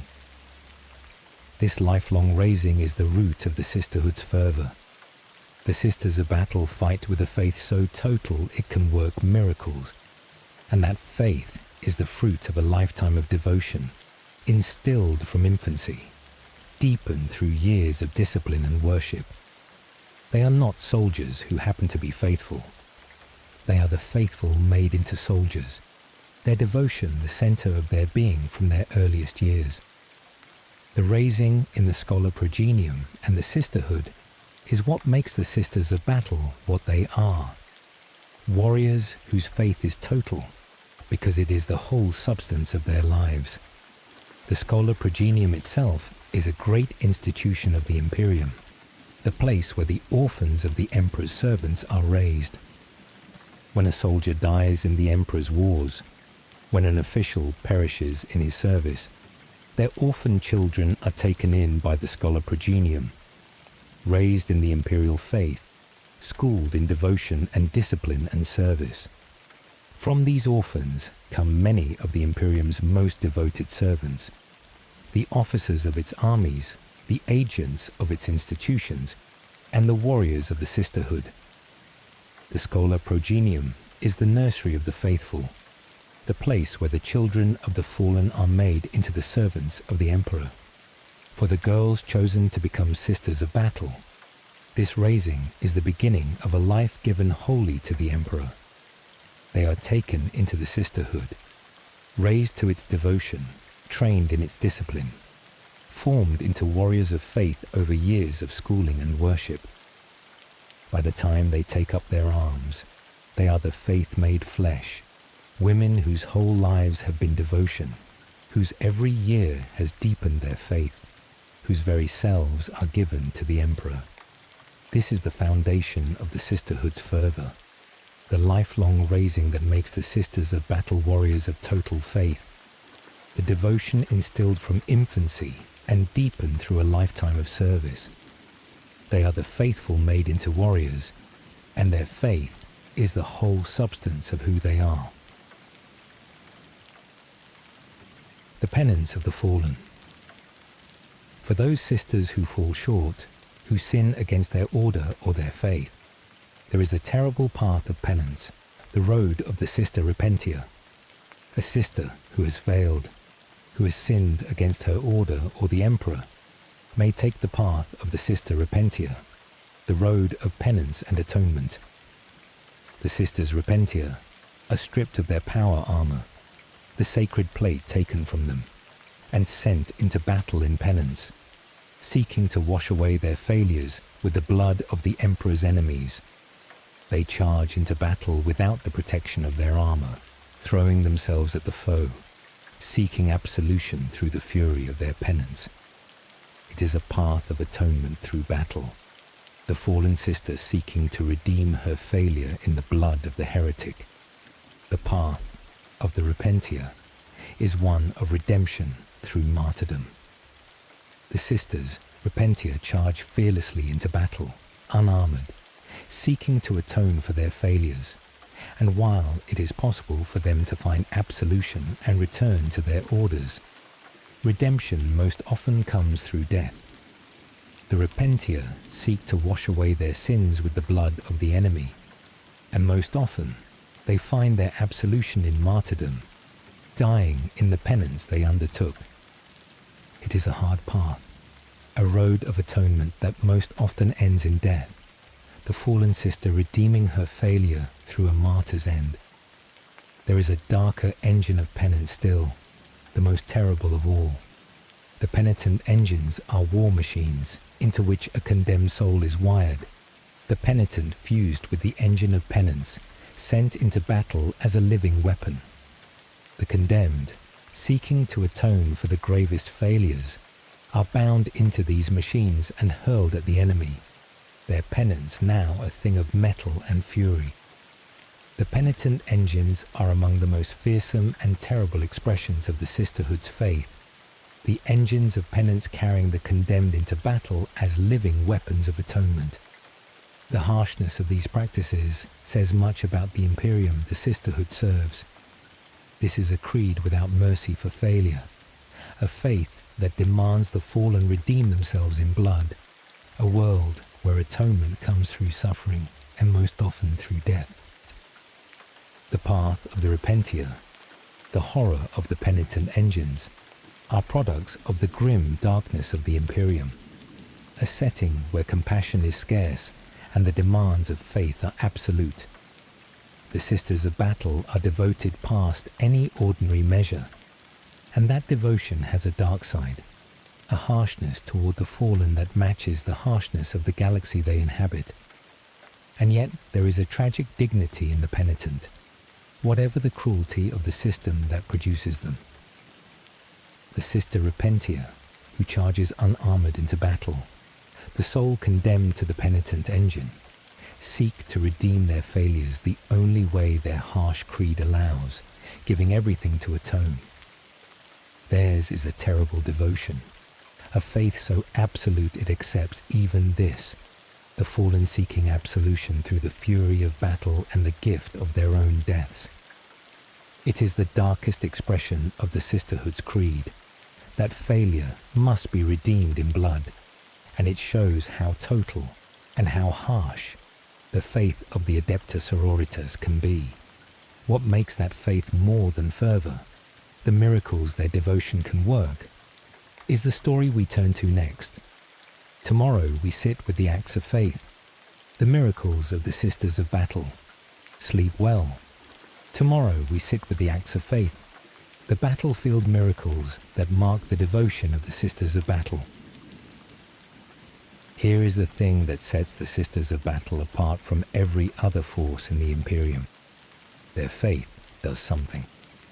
It is more than belief alone, more than mere fervour, a power that manifests upon the battlefield in miracles, the acts of faith. Wounds close, holy fire descends. Shields of light turn away the enemy's fire. The devotion of the Sisterhood is so total that it reaches into the world and changes it.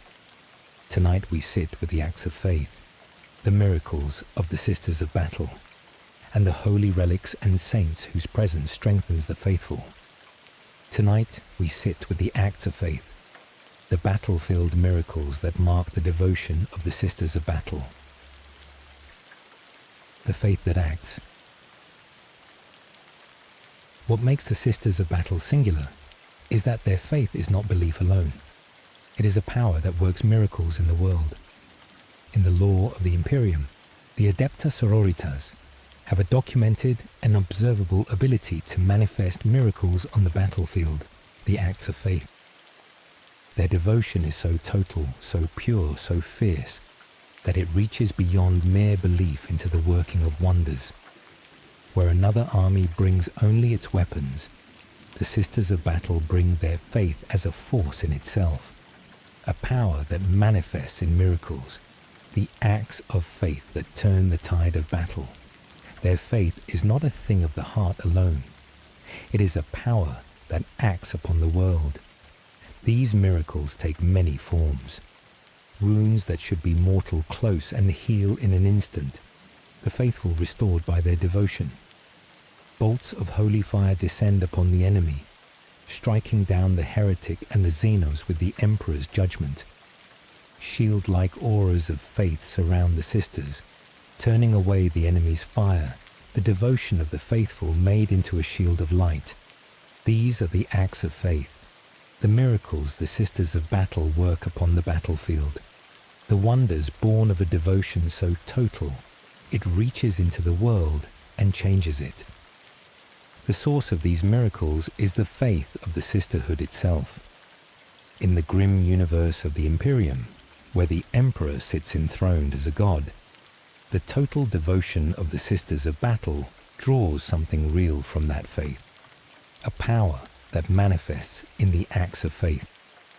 Whether it is the Emperor himself who answers their devotion, or the power of belief made manifest, the law leaves uncertain. But the miracles are real, observable, documented, the faith of the Sisterhood reaching into the world to work wonders. The Sisters of Battle are the proof that, in the Imperium, faith can be a power as real as any weapon. This sets them apart from every other force in the galaxy. The armies of the Imperial Guard fight with courage and numbers. The Space Marines fight with superhuman strength and skill. The war engines of the Mechanicus fight with the power of ancient technology. But the Sisters of Battle fight with faith itself, a power that no other force can call upon, the acts of faith that turn aside fire and heal mortal wounds and call down holy flame. Where others bring weapons alone, the Sisters bring a faith that acts, a devotion that reaches into the world and changes it. They are the one force in the Imperium whose belief is itself a weapon. There is a deep meaning in this for the setting they inhabit. The Imperium is a realm built on faith in the God Emperor, a faith that spans 1,000,000 worlds, and holds the realm together. And the Sisters of Battle are the proof that this faith is more than hope, more than belief, that it reaches into the world and works wonders. In them, the faith of the whole Imperium finds its sharpest expression, the devotion of 1 trillion souls made manifest in the miracles of the acts of faith. The Sisters of Battle are faith made visible, the proof that in the dark universe of the Imperium, devotion can be a power as real as fire and steel. The amplifiers of faith. The miracles of the Sisterhood can be strengthened, their frequency increased, by the arts of certain sisters who amplify the faith of those around them. We have seen the Orders dialogues, the keepers of language and record. In battle, these sisters serve another role, amplifying the prayers and hymns of the Sisterhood through their arts.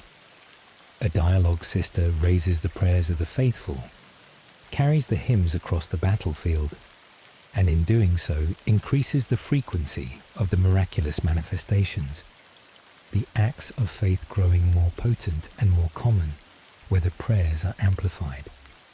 The dialogues are, in a sense, amplifiers of faith, their arts making the miracles of the Sisterhood more frequent and more powerful.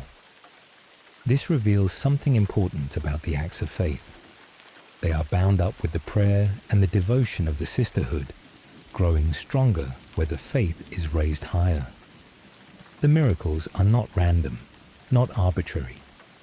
They flow from the devotion of the faithful, and where that devotion is amplified, the miracles grow more potent.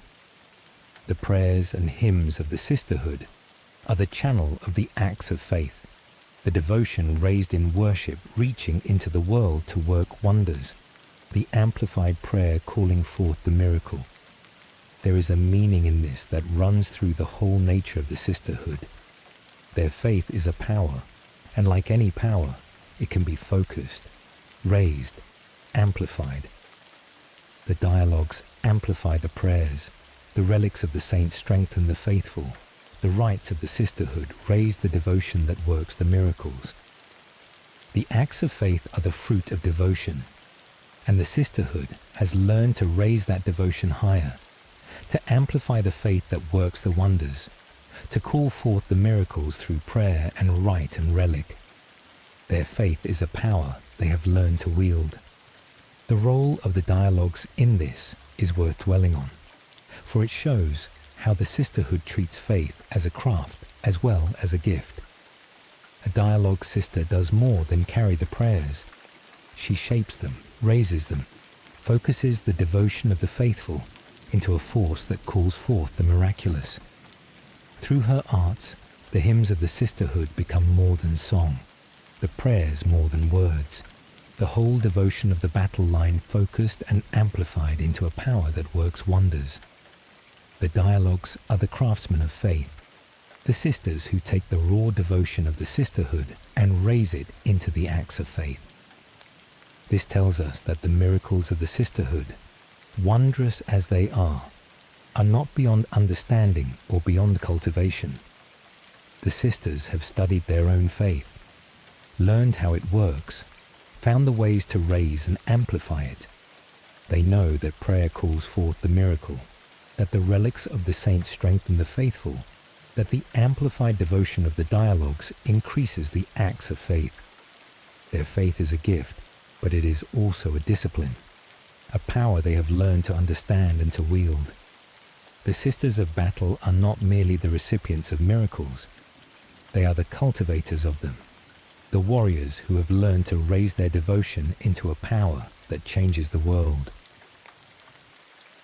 The relics of the saints.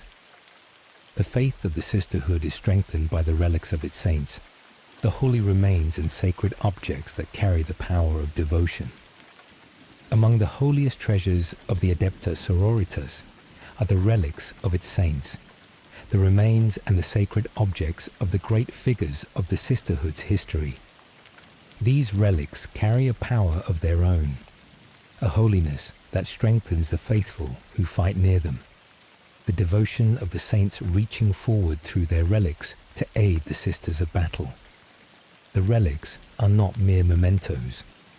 They are sources of power, holy objects whose presence strengthens the faith and the acts of faith of those around them.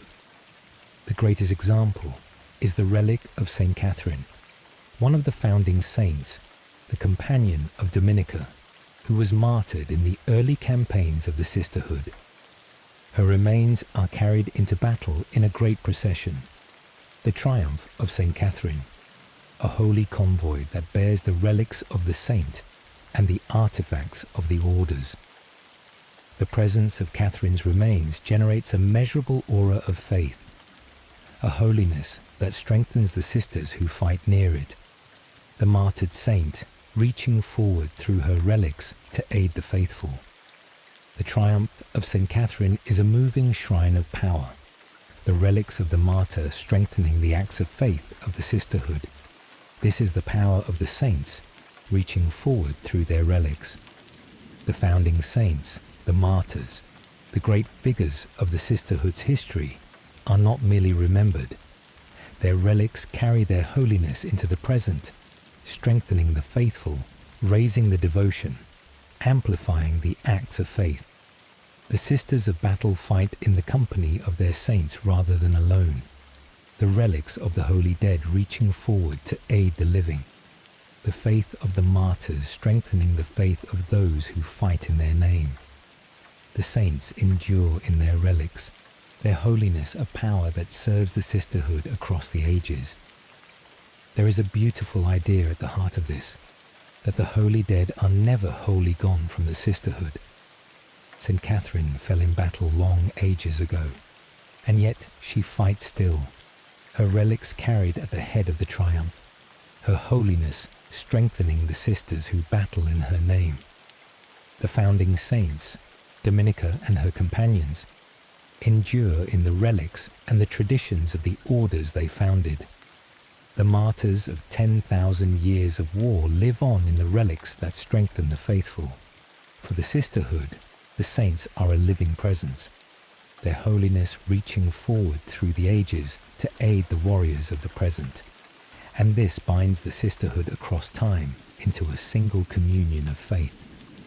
The sisters of battle of today fight alongside the saints of the past, strengthened by their relics, raised by their example, carrying forward the devotion that the founding saints first kindled.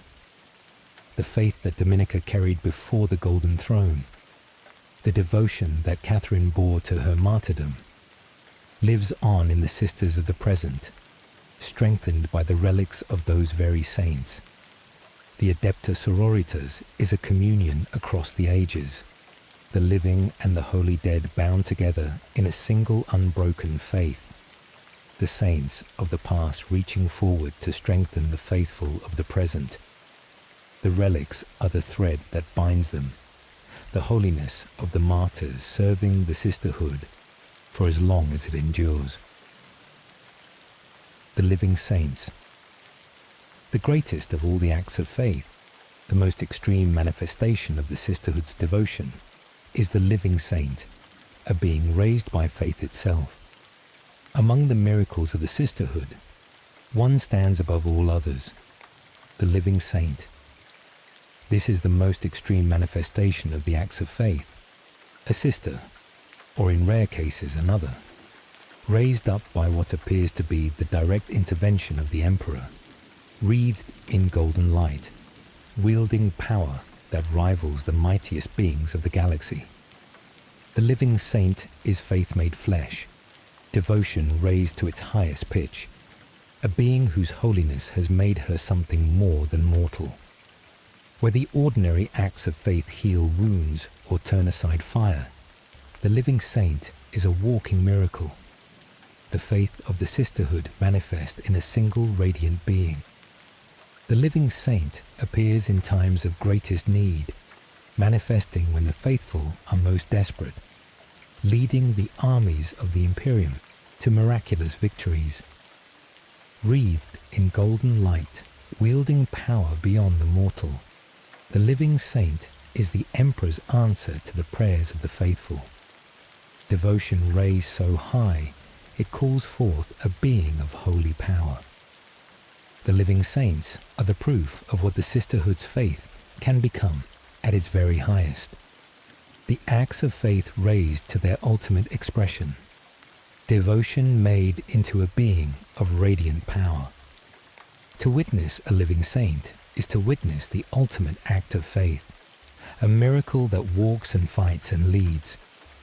Where the ordinary miracles of the Sisterhood are fleeting, a wound healed, a shot turned aside, the living saint is a sustained miracle, a being of holy power who fights at the head of the faithful, turning the tide of whole campaigns.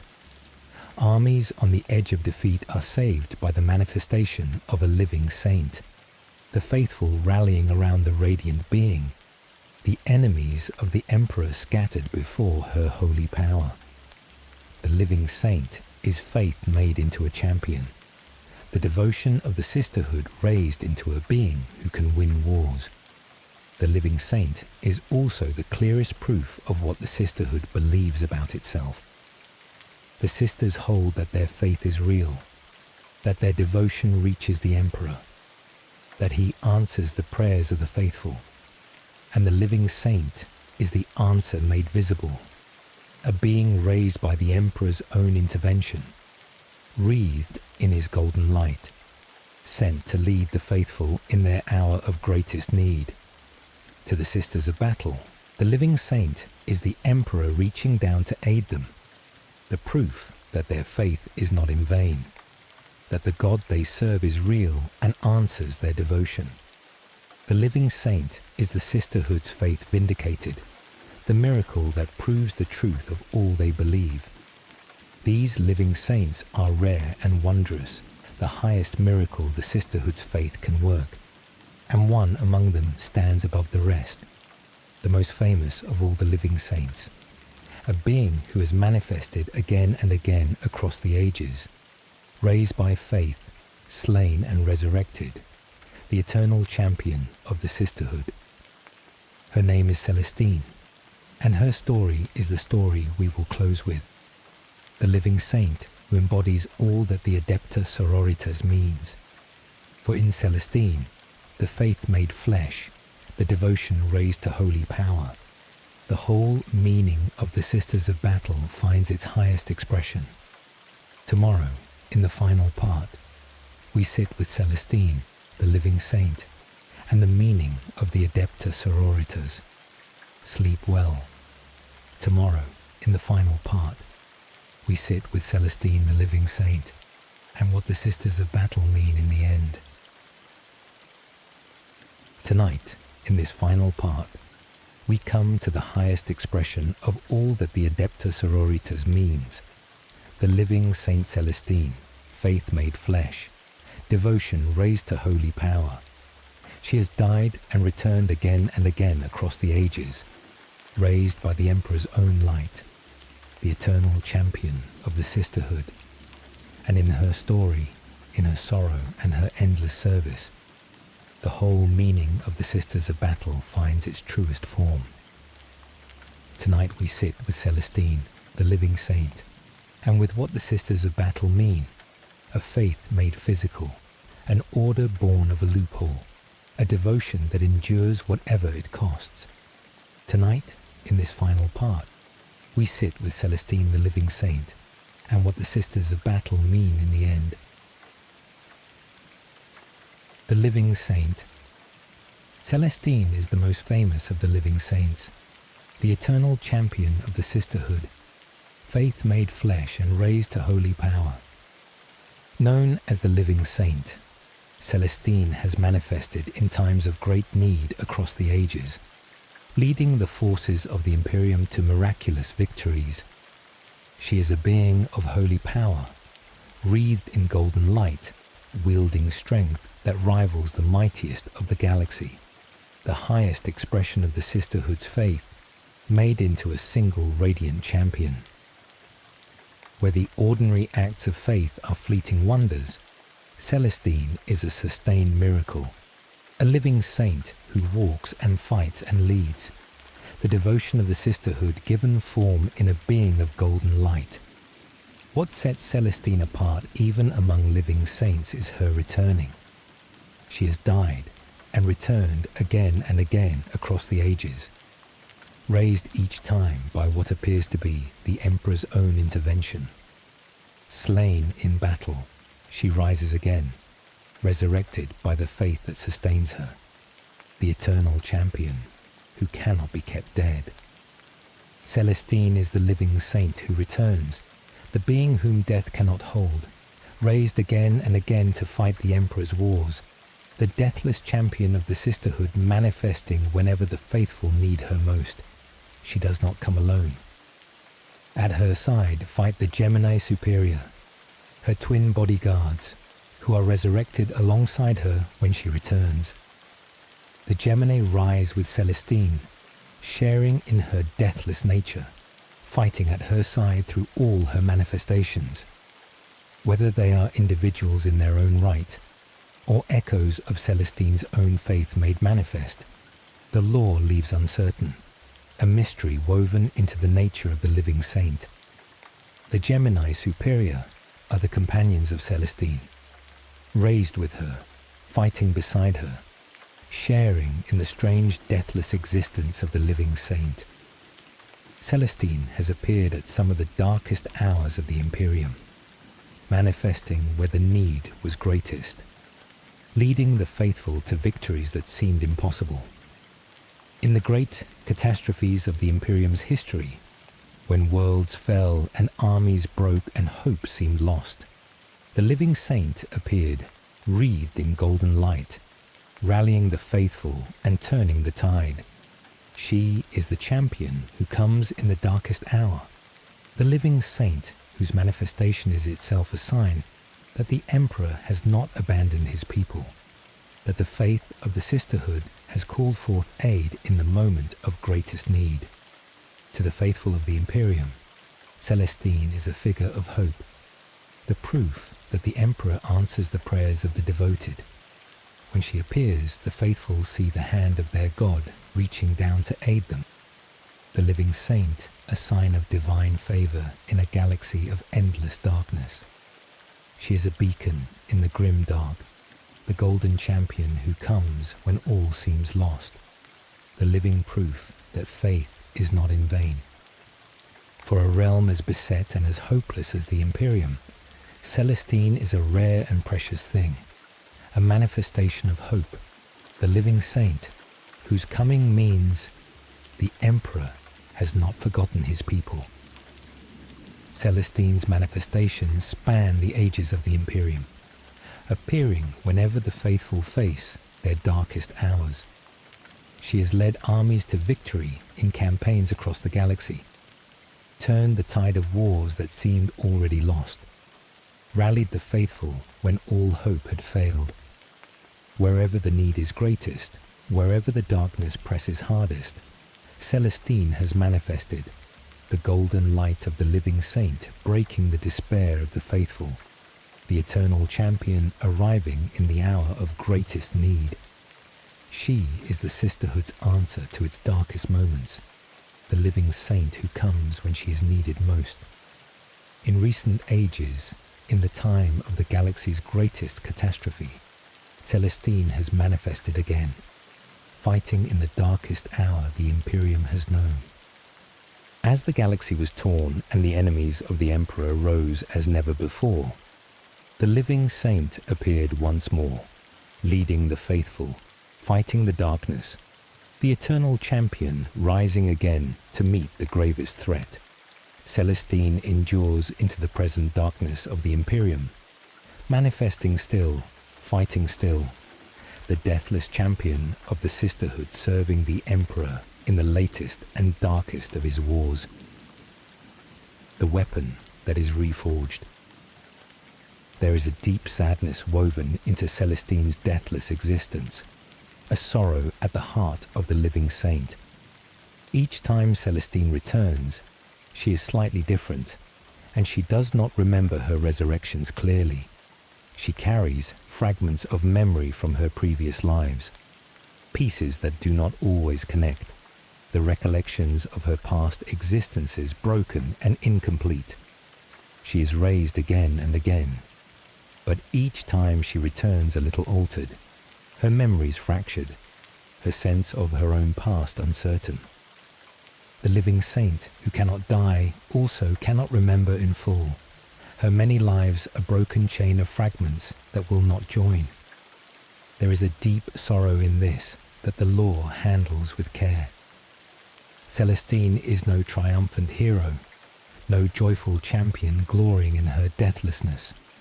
She is a weapon the Emperor keeps reforging, raised again and again to fight his wars, slain and resurrected without end, herself fractured a little more with each return. And she knows it. She understands what she is, a being raised and spent and raised again, a champion forged and reforged by the faith she serves. The deathlessness that might seem a blessing is, for Celestine, a kind of sorrow, an endless cycle of death and return that fractures her even as it sustains her. And yet she serves, knowing what she is, knowing the cost of her endless resurrections, knowing that she is a weapon to be spent and reforged. Celestine serves anyway, because her faith demands it. This is the heart of her, and the heart of the sisterhood she embodies. Her faith is so total that she accepts even this, the endless death and return, the fracturing of herself, the existence as a weapon to be reforged. She does not serve despite the cost. She serves because her faith leaves her no other choice, the devotion so complete that it accepts whatever it demands. Celestine is the faith of the sisterhood at its purest and its most tragic, the living saint who serves through endless death because her faith will have it so. There is something profoundly human in Celestine's sorrow, for all that she is a being of holy power. She did not ask to be a living saint, did not choose the endless cycle of death and return, did not seek the fracturing of herself across 100 resurrections. It was laid upon her, and she bears it, the weight of a deathlessness that is also a kind of unmaking. In this she is like many who carry burdens they did not choose, who serve causes that ask everything of them, who give and give without the hope of rest. Celestine's sorrow is the sorrow of the one who cannot lay her burden down, the champion who must rise again and again, the servant whose faith will not release her, and her sorrow gives her a depth that her holy power alone never could. A triumphant, untroubled saint would be a lesser figure, a simple symbol of faith rewarded. But Celestine is faith that costs, devotion that wounds, holiness that is also sorrow. She is the living saint who knows what she is and serves anyway, and that knowing, that sorrowful service, is what makes her the truest embodiment of the sisterhood. For the sisters of battle give everything to their faith, and Celestine gives more than everything. Her very self fractured and reforged again and again in the service of the Emperor. She is faith made flesh, and faith made flesh, the Lord tells us, is a thing of sorrow as much as glory. In Celestine, then, the whole meaning of the sisterhood is gathered into a single figure. She is faith made flesh, devotion raised to holy power, the miracle that walks and fights and leads. And she is sorrow, the weapon reforged, the self fractured, the champion who serves through endless death. The sisters of battle are devotion that gives everything, and Celestine is devotion that gives more than everything again and again, without rest and without end. She is the truest saint of the sisterhood, because she embodies both its glory and its cost, the faith that works miracles and the faith that demands everything, the devotion raised to holy power and the sorrow that holy power carries. In her, the Adepta Sororitas sees itself, faith made flesh in all its glory and all its sorrow. What the sisters of battle mean. So we come to the end, and to the meaning of the Adepta Sororitas, the Sisters of Battle, the faith of the Imperium made into an army. They began as a small cult on a backwater world, the Daughters of the Emperor, a sisterhood of devoted women keeping a pure faith in their isolation. They were deceived by a tyrant, made the guard of the reign of blood, used in their devotion for a tyrant's ends. They were freed by the Emperor himself, awakened to the truth, and they ended the reign of blood with a single stroke. And from the Reformation that followed, by a loophole in a decree meant to disarm the Church, they were reborn as the Adepta Sororitas, the one armed force of the faith that could endure, the Sisters of Battle. Their story is a story of faith above all else. It was faith that made the daughters worth claiming, faith that bound them to Vandire through deception, faith that turned against him when the truth was revealed. It is faith that arms the Sisters of Battle, faith that works their miracles, faith that raises their living saints. The Adepta Sororitas are the faith of the Imperium made physical, devotion given form as an army, the belief of 1 trillion souls manifest in the warrior nuns, whose faith can heal wounds and turn aside fire and raise the dead. They are what faith looks like when it becomes a power in the world. It is worth marking how far they came, from their beginning to what they became.